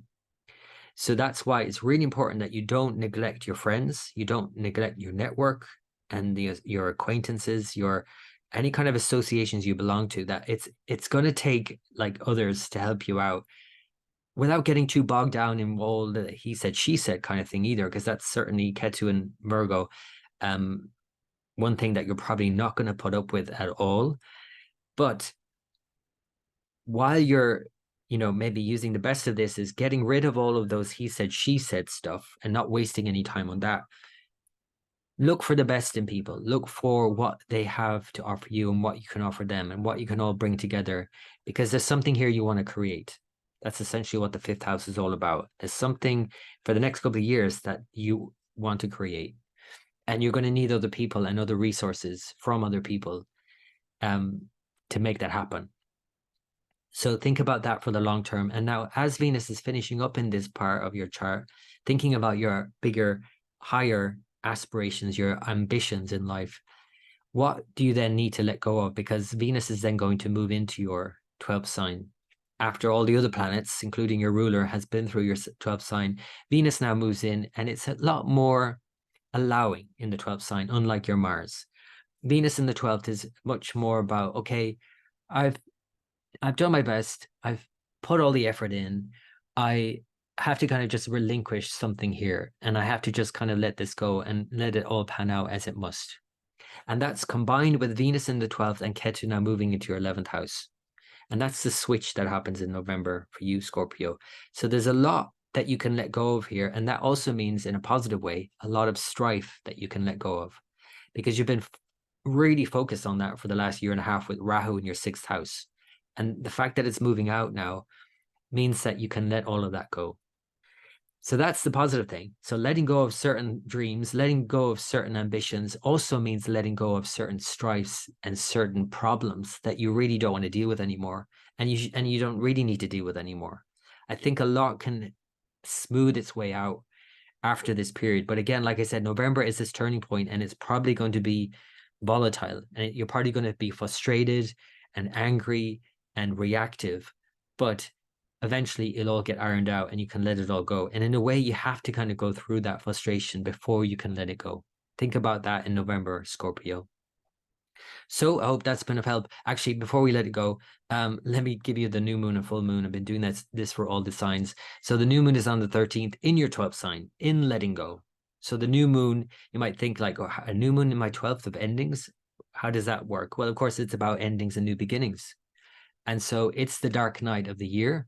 It's the dark moon in Libra with the sun in its fall in your 12th sign, with Mars, your ruler, there combust in your 12th. It's kind of like, okay, this is the time to start letting go. This is the process from the 13th of November.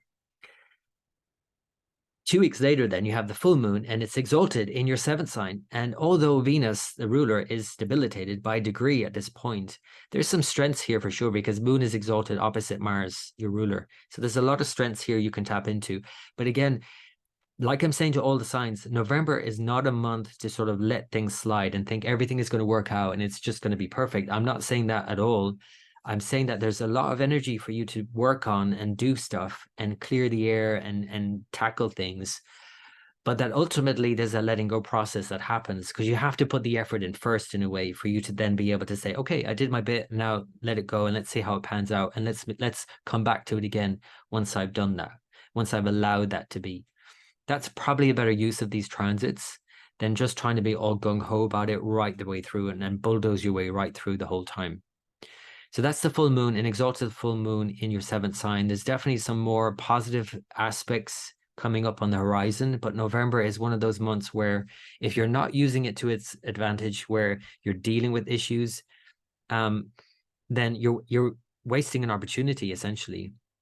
So again, think about it this way. Do something, tackle it, deal with the issue, deal with your frustration in it not coming as quickly as you want, and set it in place, and then let it go. Then allow it, perhaps. Allowing is probably a better expression than letting go, because letting go sounds like I'm giving up. It's not giving up, it's just more allowing. And I think that's a better use of the time into December. It's a more allowing time. So Scorpio, hope that's been of help. As always, I wish you the very best, and until next time. For Sagittarius rising and our moon sign, Sagittarius, Jupiter, your ruler, is continuing to move through your 5th sign, but now in November, whether beginning or end of November, the North Node Rahu moves out of your 5th sign and out of this conjunction with your ruler, Jupiter. So that's more positive, for sure. That takes the kind of the foot off the gas in terms of this Rahu, Jupiter, Aries dynamic.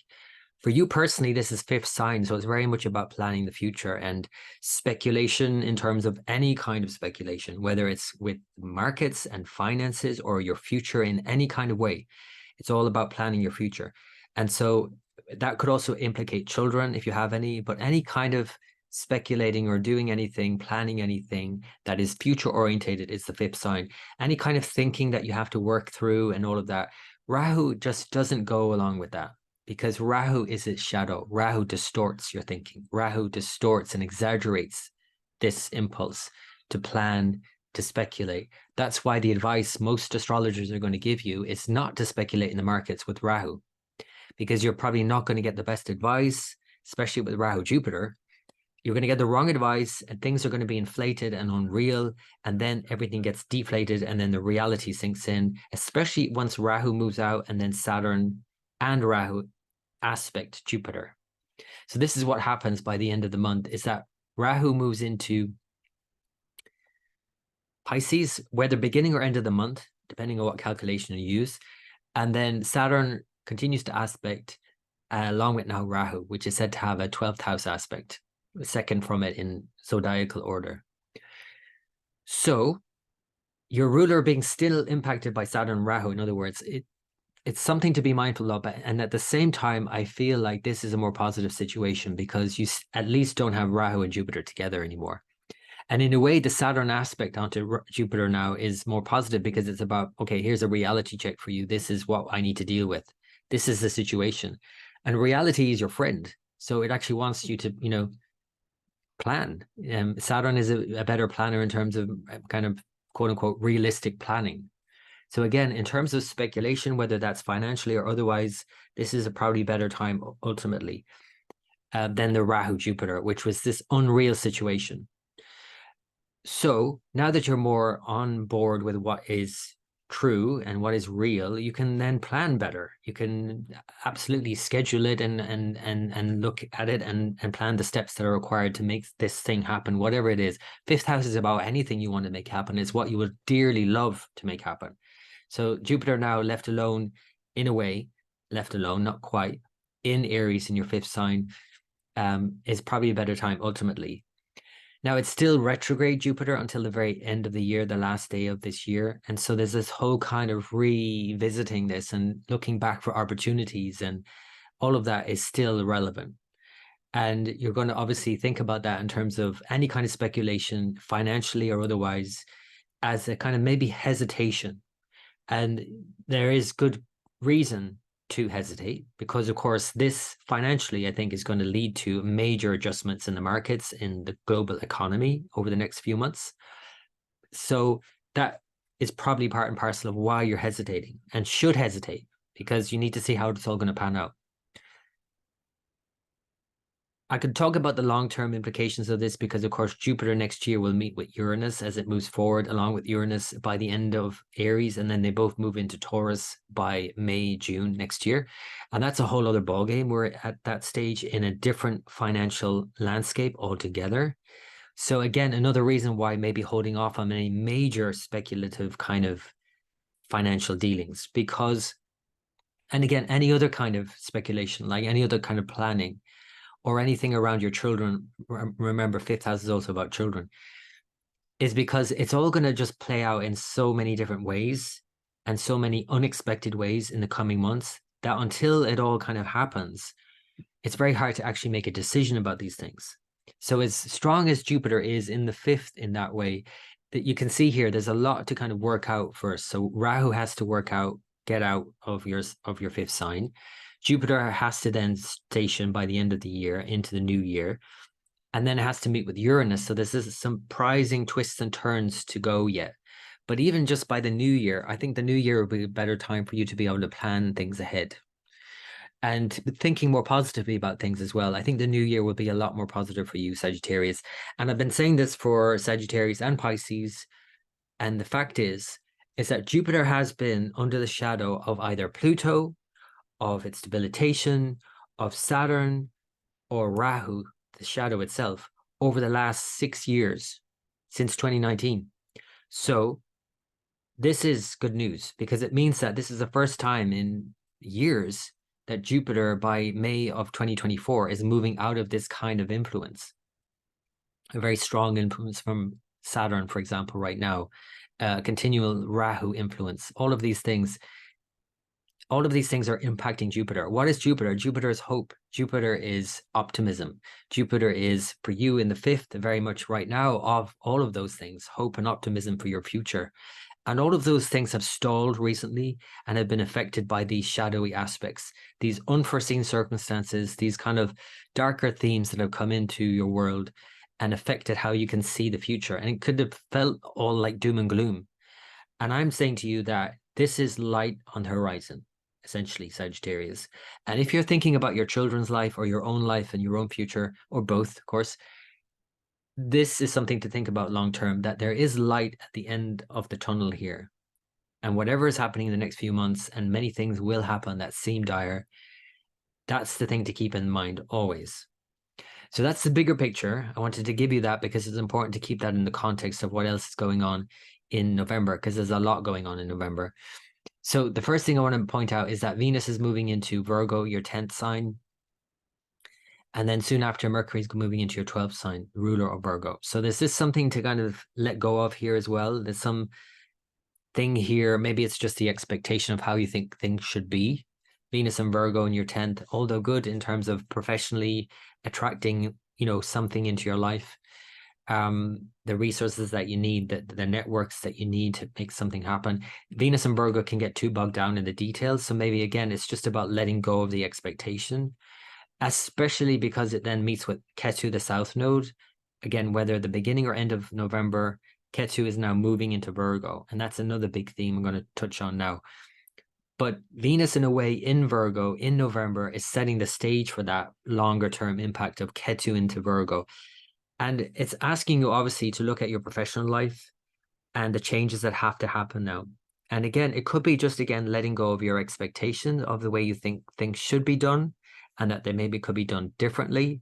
You could maybe approach your work differently, even if it's not an actual change in your work. It could just be the way you approach it, simply.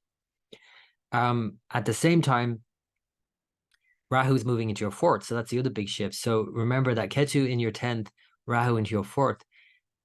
Rahu is obviously showing a big emphasis now. Apart from the Jupiter in your 5th, Rahu in your 4th, aspecting your 5th, is looking at, well, what would make me happy? And obviously around the home situation and being happy at home is a big part of that. Again, if that extends into children, the 5th house, that's a part of it too. Or any kind of planning that you have in the home life that extends into the 5th sign, which is the enjoyments outside of the home life, apart from that. So Rahu in the 4th house certainly will get you to focus a lot on happiness and home life. And it's just important that you don't neglect your work responsibilities as you're doing that, but instead to find a balance between the work-life balance and all of that, essentially. So that's the bigger shift that's going on, but that's going on, like I said, for the next couple of years. So really what we're going to be feeling now in November is that kind of shift.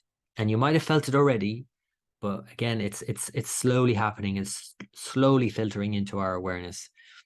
So for you, it's very much work and home.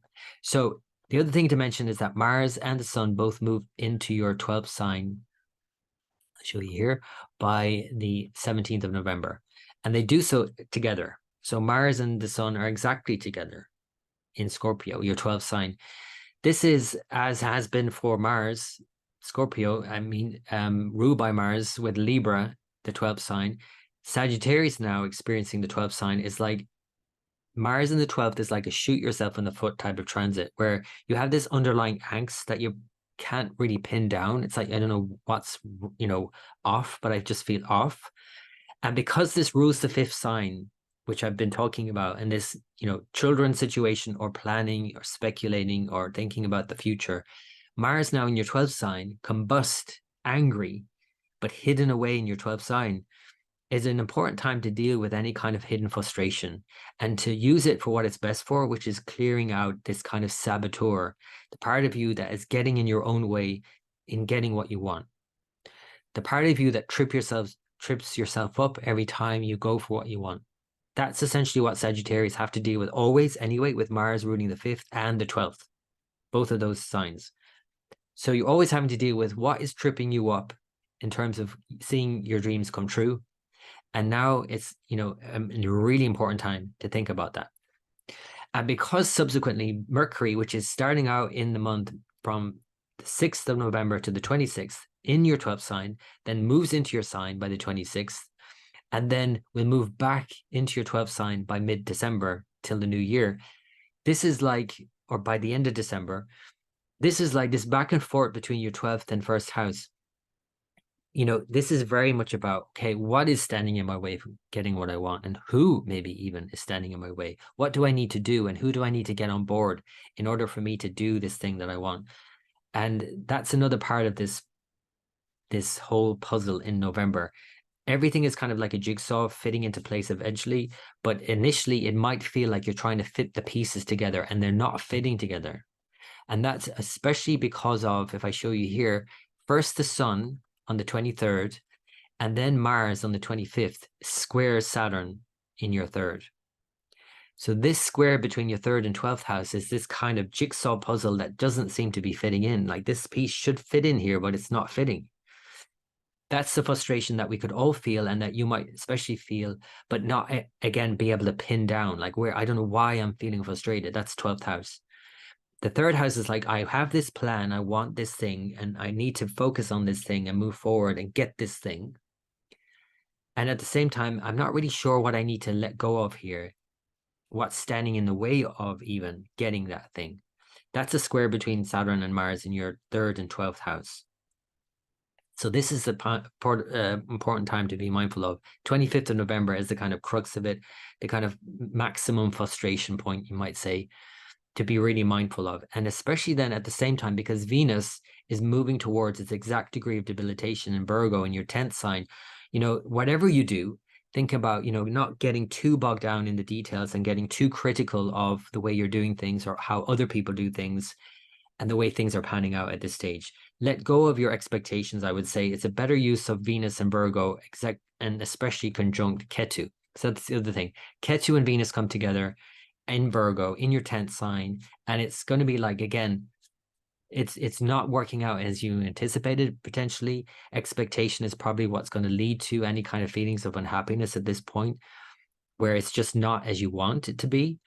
And again, think about it more about what you need to let go of here and change the way you're doing it, or at least your approach to how or what you're doing. So that's Ketu now moving into Virgo, as I mentioned, and Rahu into your 4th house. It's a bigger, longer term impact that I mentioned that is going to be obviously a big theme in your life for the next couple of years. I want to go back to the new moon. It's on the 13th of November.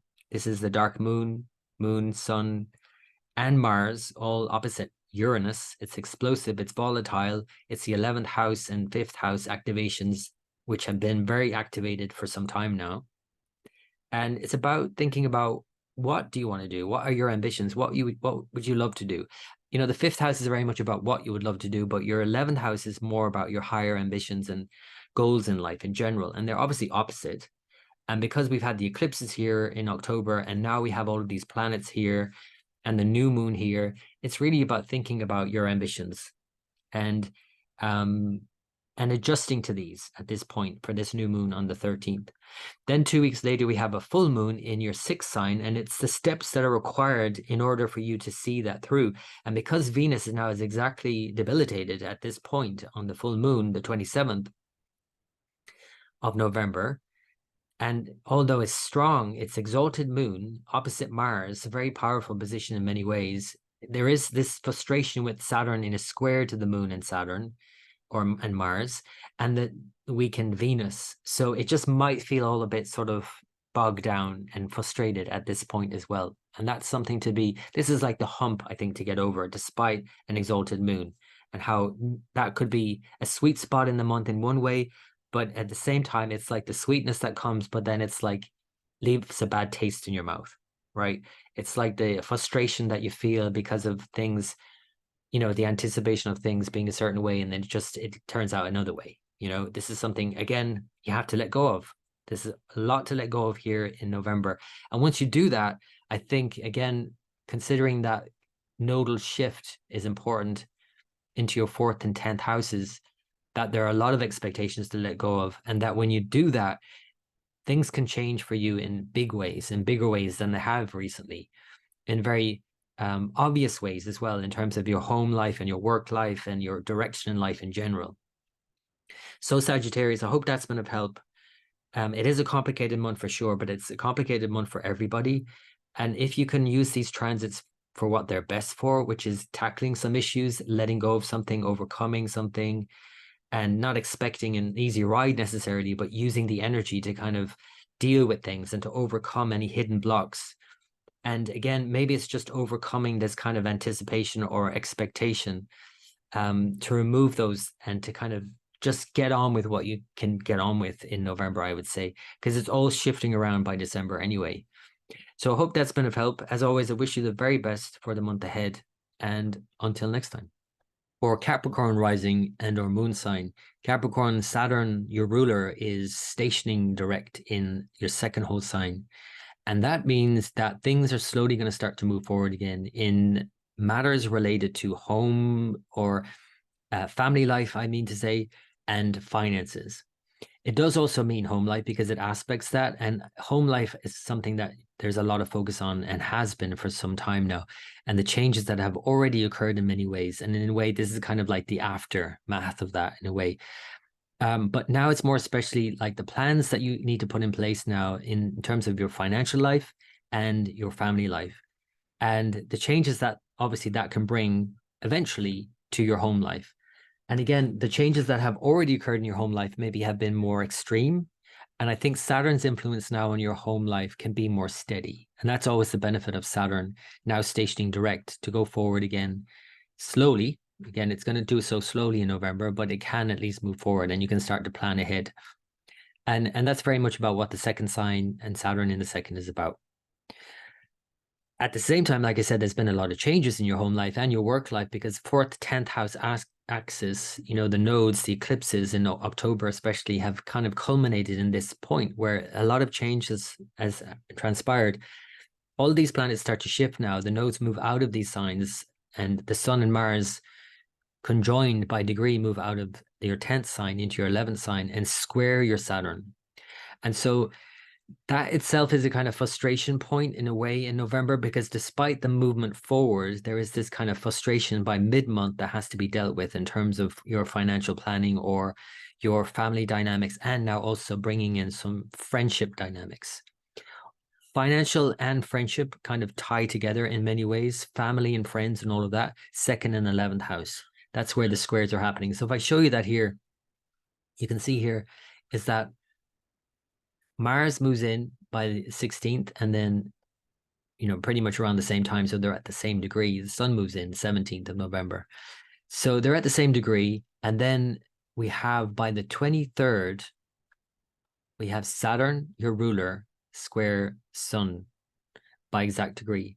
And then 2 days later, we have Mars, your 4th and 11th ruler, square your ruler, Saturn. So this is the most frustration part. I think this is like where you really have to be mindful and patient with other people, with friends, for example, with family life. All of these things have to be negotiated. Maybe, again, some financial issues that have to be negotiated and could feel frustrated, like I said, because Mars and Saturn and Sun Saturn, when they come into a square, everything kind of feels like it's come to a head in a way, but it just is not moving. It's not budging. A square aspect is conflicted. It's tense. It's like butting heads. And so you might feel like there's some issue here. So again, if you're just focusing on the people that are causing the issue or seemingly causing the issue, you're missing a point here. An important thing to recognize that there's something to look at in yourself here in terms of your own ambitions, your own need for security, and your own need for stability, while also a need for more ambition to go higher than you are right now. That's the dynamics between the 2nd and 11th signs. And that's also the frustration between them, because Saturn is kind of like wanting to keep things in check, still and stable and steady, 2nd sign Aquarius, while 11th sign Scorpio is also fixed and seemingly still, but it's also ambition and wants to move forward and ahead and wants to get ahead. So any kind of frustration could really come to the surface now by the 25th, especially of November. So again, be mindful of how that might pan out in terms of relationships, because at this point as well, we have Venus, which has moved into Virgo from the 2nd of November, has reached its degree of debilitation by the 27th of November at the 27-degree mark of Virgo. So this is where I think to be really mindful of any kind of downturn in terms of the mood, in terms of your expectation, in terms of your appreciation. And this is also because, of course, Venus is all of that, but it's in Virgo. It's your 5th and 10th Lord in the 9th sign. It could be like this expectation and this hope for something that you wanted to be certain ways, but then it just isn't that way, or it just doesn't live up to your expectation. And that's more especially because then Ketu meets with it. And Ketu and Venus together in Virgo, and that's a bigger theme moving forward for the next year and a half, is showing this kind of, you know, needing to relinquish some expectation here of how you think things should be. And this is a tricky point, of course, because Venus has now joined it. So it's a real pivotal time by the end of November in letting go of these expectations, I feel. So whatever it is you're planning or whatever it is you're doing, Capricorn, whatever tensions that you're having to deal with around these issues, that you let go of your expectations and you let go of, any kind of self-criticism here as well, because it could be as easily a self-criticism as it could be someone else seemingly criticizing you. As within, so without. Everyone in your life is a part of you. So if you face that in another person, it's just highlighting that kind of nature in you. So if you're meeting someone who's dealing, you're dealing with someone who's in any way, like, for example, a boss, like the 10th Lord, if you're dealing with your child or something, or you're trying to make plans around your work and it's just not working out as you wanted it, it's a time to look at that and what you could let go of. And again, it could be just the expectation of what that is. It could be that you need to approach it completely differently as well. And that's all good because by the end of the month, Venus moves into your 10th sign. So it's already gotten into a better situation. And the squares between Saturn and Mars and the Sun are breaking up now. We have Venus in its own sign, Mars and Saturn in their own signs. And so there's a stronger indication coming in here from the end of November. But it's kind of like we have to get over the hump in November to get there. And in a way, like it is for all signs, I'm saying this to everybody, for you, Capricorn, it's best to use these transits for what they're best for. And that is dealing with issues, overcoming the issues, and not expecting an easy ride, but actually to do something with the energy and to focus all your energy in dealing with issues. At the same time, not burning bridges, because there could be certainly some issues here with friendships that come up or family or home dynamics that come up, and you have to think about, well, do I want to sever this relationship completely, or do I want to keep this person in my life, or maybe I just need to change the way I approach this, So I want to go back to the lunations. So the first lunation, of course, is the new moon on the 13th. This is the new moon in your 10th sign. So this is very much about a different approach to how you're doing things. With Venus itself, again, remember, in Virgo at this time, just thinking about it differently. How do I approach this differently? There must be another way. And this is the time on the 13th. It's the dark moon, the dark night. And this is the time to kind of really draw in deeply into yourself, to kind of think about a different way. A couple of weeks later, then there's the full moon in your 5th house sign, and thinking about why is it you do anything? What would you love to do? Venus is both that for you, the 10th and 5th Lord. And again, because it's now exactly debilitated for this full moon on the 27th, it could be that it just doesn't live up to your expectations and you might feel a bit flat. But it's important at this point that you let go of those expectations and you approach it differently, which will be what happens subsequently. Now, of course, Ketu is done with, at this point, your 10th house sign, and it's moving into your 9th house sign as Rahu moves into your 3rd, leaving Jupiter in your 4th. So there's a key shift going on with the nodes in November as well, that everything feels uncertain because of it. But at the same time, if you can stay open to the potential here, the possibility of something new and changing the way you think about things, more especially with the nodes in your 3rd and 9th sign. The changes have happened more obviously, or are still happening, in your 4th and 10th signs. So your home life and work life are all changing. The direction your life is taking is changing, has changed. But now that has to be looked at in terms of how does that change your mind? How does that change what you believe is possible, or what you believe, full stop? Ketu in your 9th sign is helping you to remove any kind of faulty beliefs, any faulty thinking, while Rahu in your 3rd sign is getting you to focus on what you can do about it. What energy have you got now to make some changes in your life? Rahu and the 3rd house go hand in hand in many ways, because it's about wanting something. It's about a selfish pursuit here. And this is also a need in November and for the next year and a half that you have to address. Because if you're not addressing what your personal need is, then in a way, you're not helping anyone, essentially. You also have to think about what you want.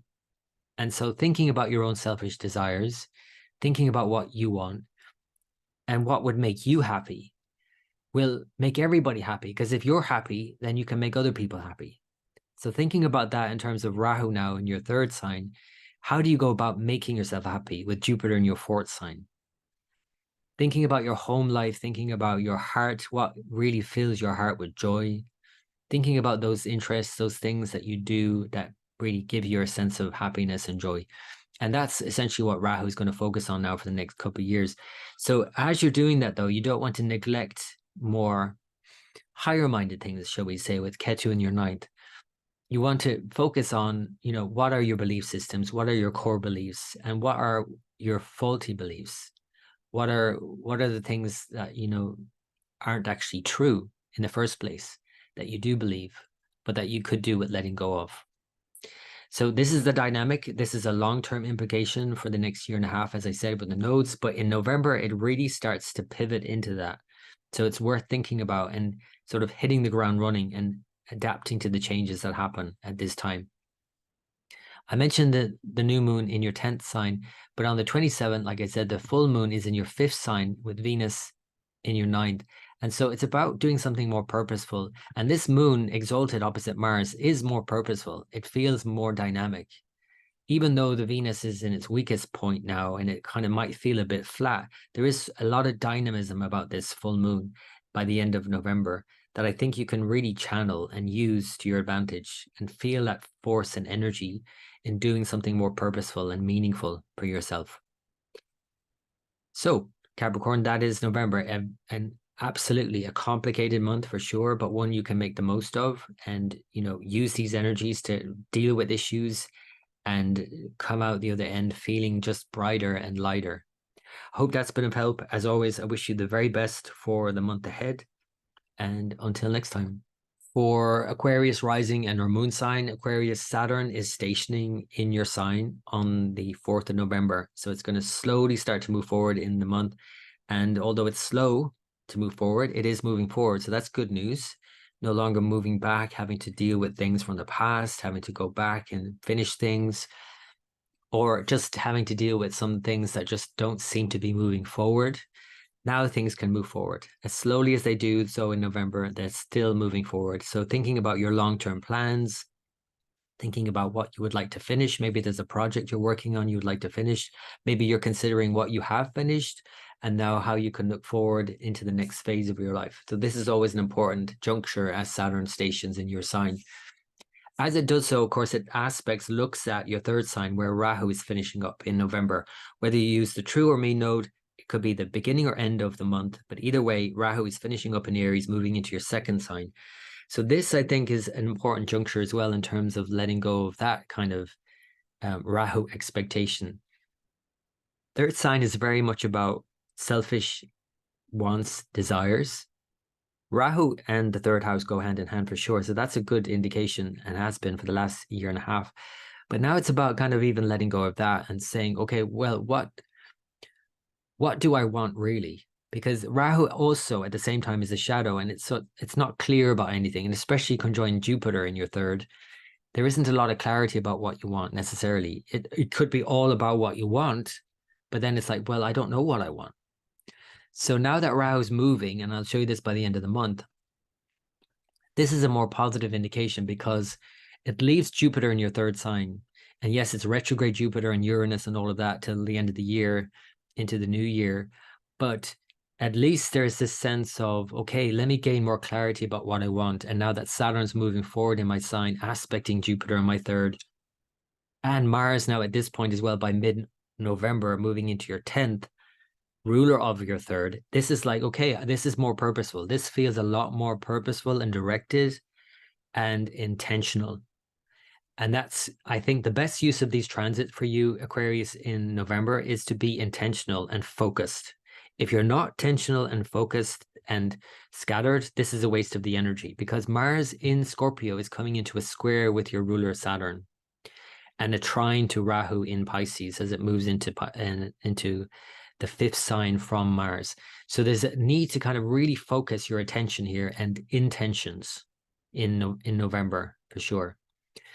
So let me backtrack this though, and let's go back to the beginning of the month and see how all of this is panning out. So we can see here from the beginning of the month, the first thing to happen is that Venus moves into Virgo. Now, Venus in Virgo, Venus is your 4th and 9th lord. So there's something more purposeful and directed about Venus for you. But in Virgo, it kind of gets a bit bogged down in the details. So that's something to let go of, to try and maybe just think of November as a time where, you know, your expectations might not be met, or maybe just to let go of your expectations at this point.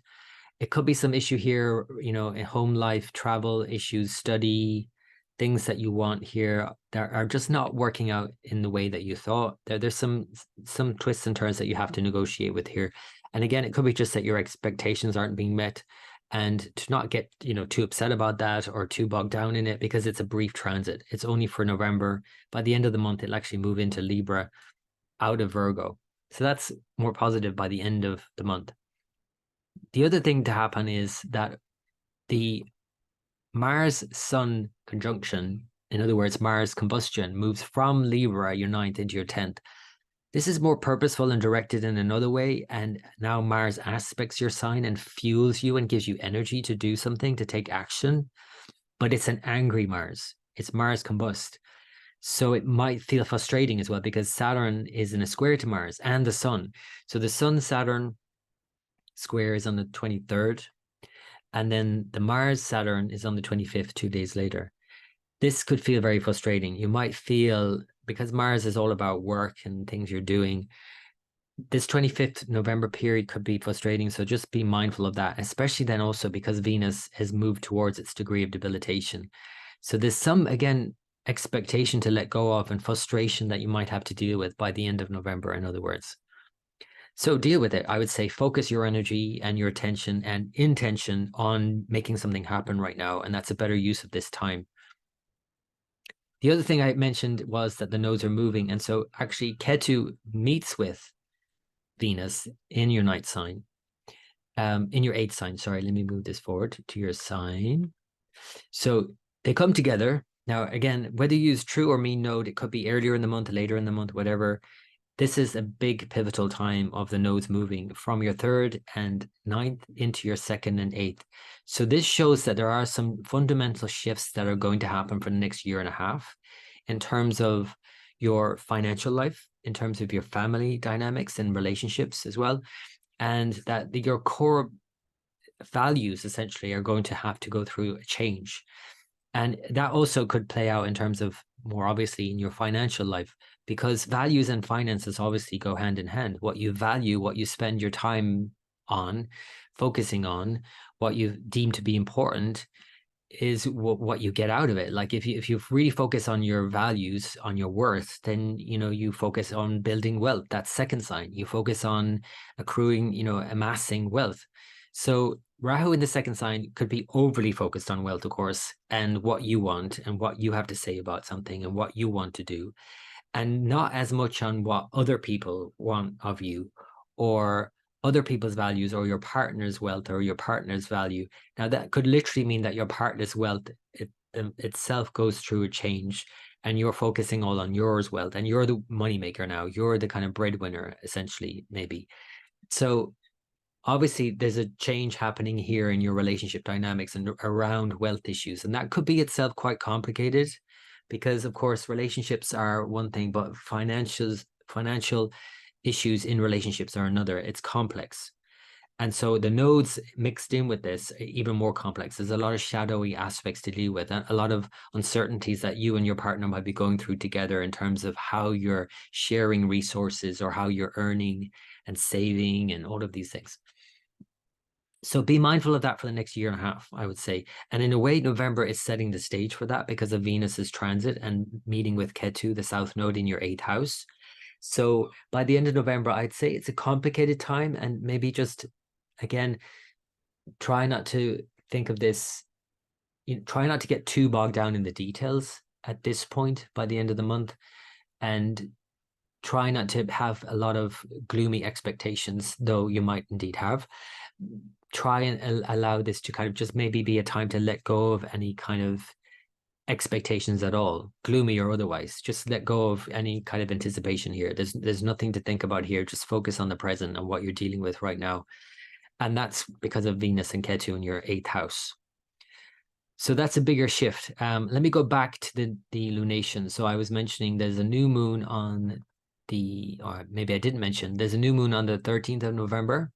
This is the dark moon with the moon and the sun debilitated, Mars combust, opposite Uranus. This is volatile. This is a volatile new beginning, essentially. It's your 9th house, and it's very much about beliefs, core beliefs that have to be changed now. And, you might have to, this is like a dark night of the soul in many ways for many people in November. And it is figuratively the darkest night in many ways. Energetically, it is that on the 13th of November, the Day of the Dead, this is the Samhain period. This is the Diwali, Festival of Lights. It's all about bringing in light to the darkness and lighting up this dark night, essentially. And for you, because it's the 9th house, I think that will be important for you to light up this dark night on the 13th of November. And you could literally do that using lights, but they are just a reminder of your own inner light without being too glib about it or too cliche. That literally means just being aware of your own inner light and guidance within yourself. And of course, Jupiter's opposite, in your 3rd sign, and finding that Saturn now aspecting your 3rd sign is a time to get clear about what you want in any of this, what gives your life meaning and purpose, but also what you want. And it's about a balance between both of those things. 2 weeks later, then there is the full moon in your 4th sign. And so an exalted full moon in your 4th sign, absolutely a positive thing in many ways, although Venus, its ruler, is debilitated by degree at this point on the 27th of November. Again, showing maybe this unexpected things happening that, are out of your control and that maybe don't make you feel so certain about things or good about things even. At the same time, this full moon, an exalted full moon in your 4th house, opposite Mars in your 10th, there's some really powerful indications here. I think there's some, and also subsequently Venus moving into your 9th, which I'll show you here. Definitely some more positive indications by the beginning of December, where there are a lot of strengths of the planets going on here. And I think to take heart from that, by the end of November into beginning of December, if you can just get over the hump of November and the dark phase by the middle of the month, to use that as a guidance, like to see the light ahead at the end of the tunnel here, and to be, more clear about that, where your life is going. And that full moon by the 27th could be that turnaround in many ways for you. And it could be a turnaround in some way that you're planning something, the direction your life is going in. It could be just a very simple thing in terms of planning a holiday that's the 4th house, enjoying some home time, time is spent at home for that couple of days for the full moon in your 4th sign on the 27th, 28th. That could be one way of enjoying this time. But again, I would say drop the expectations of how you think it should be. That's probably the better use of Venus and Virgo. To be open to the unexpected also. So lots of change, Aquarius, as it is for every sign, but make the most of them. There's a lot of energy, a lot of focus, a lot of drive, and a lot of strength in the planets also. And I hope that's been of help. As always, I wish you all the very best for the month ahead. And until next time. For Pisces rising and our moon sign, Pisces, Jupiter, your ruler, is in your 2nd sign, has been for some months now, continues to retrograde until the end of the year. But what's happening in November is that Rahu, the North Node, is going to leave this sign where Jupiter is placed and move into your sign. It will continue to aspect Jupiter from your sign, and itself, the fact that Rahu is in your sign itself shows a big change for you personally, massive changes. But the massive changes, and that might sound like really obvious and outward and expressive, isn't always the case, because Rahu is a shadow. It's a more a hidden change that happens, really subconscious change, a very deep inner change that can happen within you that doesn't necessarily show up straight away in a more obvious way. But at the same time, there are changes happening that you need to be mindful of, and I think need to go with, because these are absolutely necessary changes at the same time. The nodes, the eclipses, therefore, that happen in your sign from next year show the changes that you personally are going through and how they impact other people, including more especially your partner or relationships. At the same time, because Rahu in the first sign aspects your second sign, and as well as that, your fifth and ninth sign, core fundamental beliefs about how you think things are going to pan out, about who you are going to go through massive changes. So that's a good thing. Again, you have to see it as a good thing, that you cannot see more positive indications in your life, in your future, unless you change fundamental core beliefs that you have that are keeping you back, essentially. So Rahu in your first house, aspecting your second sign, and fifth and ninth, is asking you to change how you see things and how you see things pan out in the future.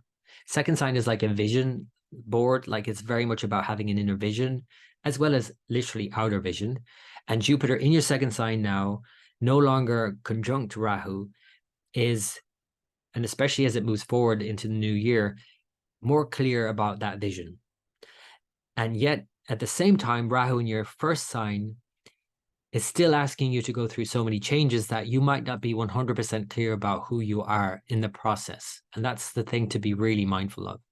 As you're going through this kind of more clarifying aspect of what you want, about the vision that you have, you also have to be open to changing the way you see yourself, to be able to approach things differently, to develop a new vision, a new belief system, a new way of planning your future, a new way of interacting with your future. And that also could mean interacting with your children, if you have any, interacting with, your peers, interacting with those of your family, interacting with anyone that guides you in any way, interacting with your thoughts about things, about how you engage with any of these things. It's a real fundamental shift in how you see the world, essentially, is what I'm saying. So Pisces, this is not a small transit. This is a major impulse and change in your life from November. And whether you use the true or mean node, they either move in the beginning or the end of the month. Whatever way you look at it, things are shifting in November. And it might feel like the sand is shifting beneath your feet. And I guess it could feel very uncertain for that reason. But think about this uncertainty, this change, as absolutely necessary. And you will go with it and hit the ground running, essentially. Now, there are lots of other things going on in the month, so let me show you that. So first thing to talk about is that Venus is moving into your seventh sign by the 2nd until the 29th. This is obviously Venus in the seventh sign, enjoyable in one way, but also complicated by the fact that it's meeting Ketu, the south node, in Virgo, a sign that it kind of gets a bit critical in.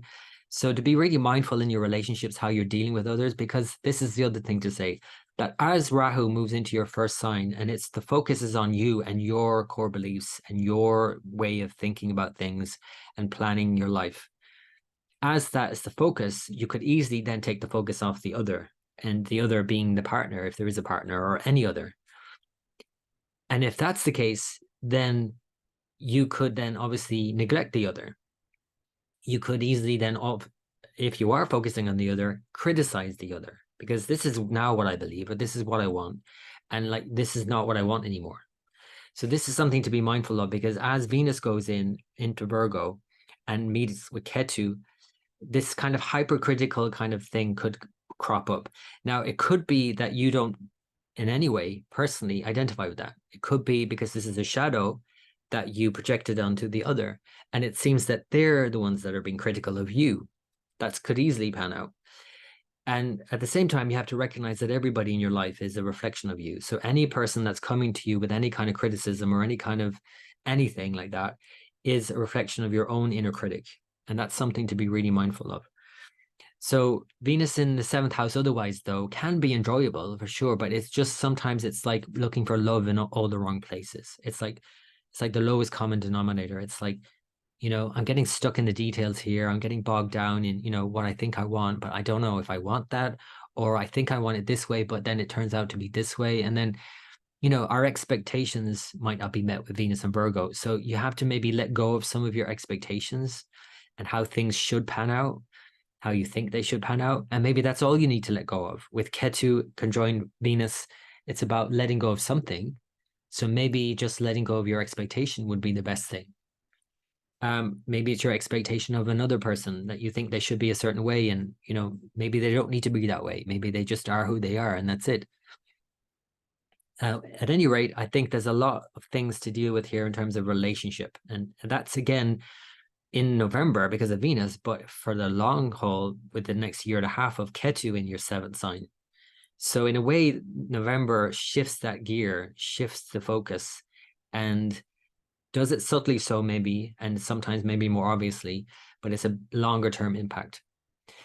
Then if we look at the other things that are happening, quite a lot happening, and we have Mars and the Sun by mid-month move into Scorpio, into your 9th house sign. This is better than the 8th sign for sure.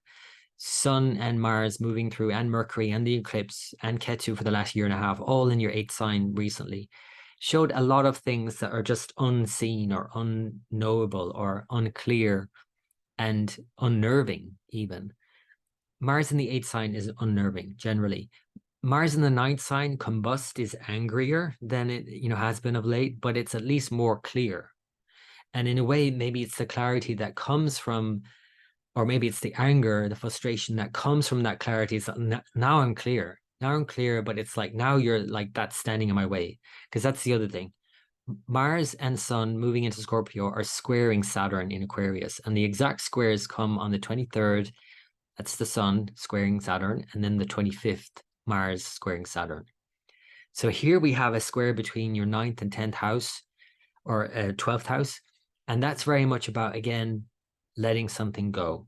And just as with Venus in your 7th house, letting go of an expectation of how you think things should be, Saturn in your 12th house is about letting go of something, maybe finishing something and surrendering something, or just allowing something to be as it is and not getting too frustrated about it if you think it should be a certain way. Because this is Mars, Sun in your 9th house, and Mercury all squaring Saturn in your 12th house. 9th and 12th house is very much about the past and past conditioning, past belief systems. And the 9th and 12th house square is about, I would say, better used in removing faulty beliefs or anything that stands in your way. Any kind of thinking, any kind of belief system, and of course, a belief system is just a thought you've been thinking over and over. Any kind of belief that stands in the way of you getting on with this now, because there's something to get on with here for sure. As Rahu starts to move into your sign now, and Jupiter by the end of the year will move forward, and eventually next year, next summer, will move out of the shadows of Rahu and Saturn, and things are moving forward in your life as they have not in recent years, in recent memory, like since 2019. Jupiter has been in one way implicated with Pluto, debilitated, with Saturn, aspected by Saturn, then with Rahu, now aspected by Rahu. It's like one thing after another in the last few years. That there is light at the end of the tunnel here. There is hope on the horizon. But for you to get there, you need to work some things out here and remove the blocks. And that's essentially what November is good for. November for everybody, but for you specifically, about faulty beliefs, outworn beliefs that are doing you no favors at all, that you can get rid of now, overcome, to be able to see things more clearly. So then, as I mentioned, the nodes move into your sign, Rahu into Pisces, Ketu into your 7th sign, as Venus crosses the node, the south node, into your 8th sign. And so there are changes obviously afoot in terms of 8th house Venus activities, and that could also imply, sexuality and all of that, and intimacy and relationships in other ways, as Ketu then moves into your 7th sign and asks you to change the way you interact with your partner. Essentially, this is what this is about. But again, the focus is more Rahu always, or usually. And Rahu in your 1st sign, aspecting Jupiter in your 2nd sign, your ruler, is really all about you and what you stand for. What are your core beliefs and values as well? That's another thing. And again, it's about thinking about these things. It's not necessarily about, having to be clear from the outset, because in a way it's like there's frustrations to be dealt with in November, like I said, and maybe some blocks to deal with, to overcome, but it's definitely a month to overcome them. It's not a month to just sit back and just expect everything to just be easy. These transits of Mars, Saturn especially, are not easy, but they're absolutely essential in order for us to do something with them. I think you're better off using this time to really overcome these blocks in some way. And yes, maybe that includes just letting go of what you think should be or the way things should be. And that's a use of them for sure. But it's, again, not a time, I don't think, to just sit back and just relax and just let it, all pan out the way you think, whatever. It's not that. It's a time to focus your attention and intention on getting clear about things and removing things that are not clear, and including, like I said, any kind of faulty belief systems. And of course, clarity is going to be a key word, I think, for you moving forward, Pisces, over not just this period, but over the next couple of years. And that's essentially because of Rahu in your sign. Things might not be very clear always, but from clarity or from confusion comes clarity, always. And I think clarity is forthcoming. Just be open-minded about it. Just be open-minded about who you are and what is the potential here. Keep an open mind about all of these things, and I think you will achieve a lot more than if you're blinkered or if you're trying to lock things down and to keep them in the way that they've always been. It's probably not a good time to do that. It's probably a better time to kind of be open to doing things very differently. I want to go back to the lunation. So the full moon, the new moon, and then the full moon. The new moon is on the 13th. So here it's in, let me bring it back to your sign. So here it's in your 13th, pardon me. Here it's in your 8th sign in Libra in its fall. The sun is in its fall, debilitated. The moon subsequently goes into its fall. This is the dark night, really. This is the dark point of the year, the dark night of the soul for many people, I imagine. And because 8th sign is also very hidden, you could say that's a double negative, where it's like this darkness is kind of like, hidden from you in a way, but it's really very much about dealing with this dark night in a more positive way and in a more spiritual way. 8th house is one of the signs of, or houses of moksha, of liberation. So liberating ourselves from this dark time is about, going within for the new moon, I would say, and recalibrating everything. And that means also adjusting to this new phase that is coming up. It's definitely a month that is like feels like a dark time and a hump that we have to get over to get to more clarity and more hope. And in a way, that's the turning point. It's always darkest before the dawn, as they say. And I think this is the darkest point that you could do with being aware of so that you can overcome. 2 weeks later, then it's the full moon. So there's a bright moon and it's an exalted full moon. So that's more positive in many ways, although the Venus is debilitated by degree in meeting with Ketu in your 7th sign, full moon in your 3rd sign, opposite Mars in your 9th. There's definitely a lot of juice here. There's a lot to be thankful for here and a lot to enjoy.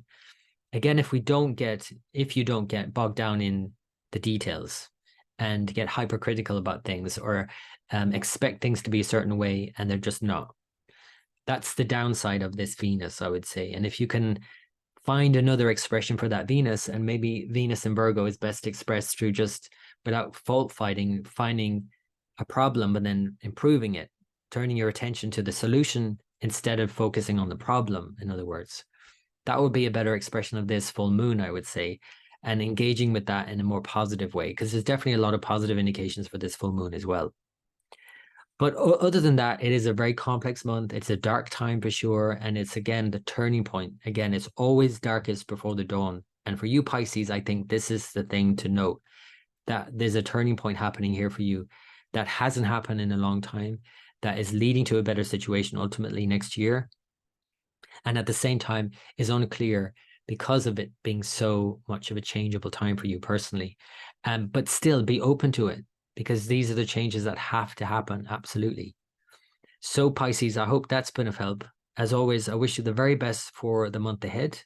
And until next time.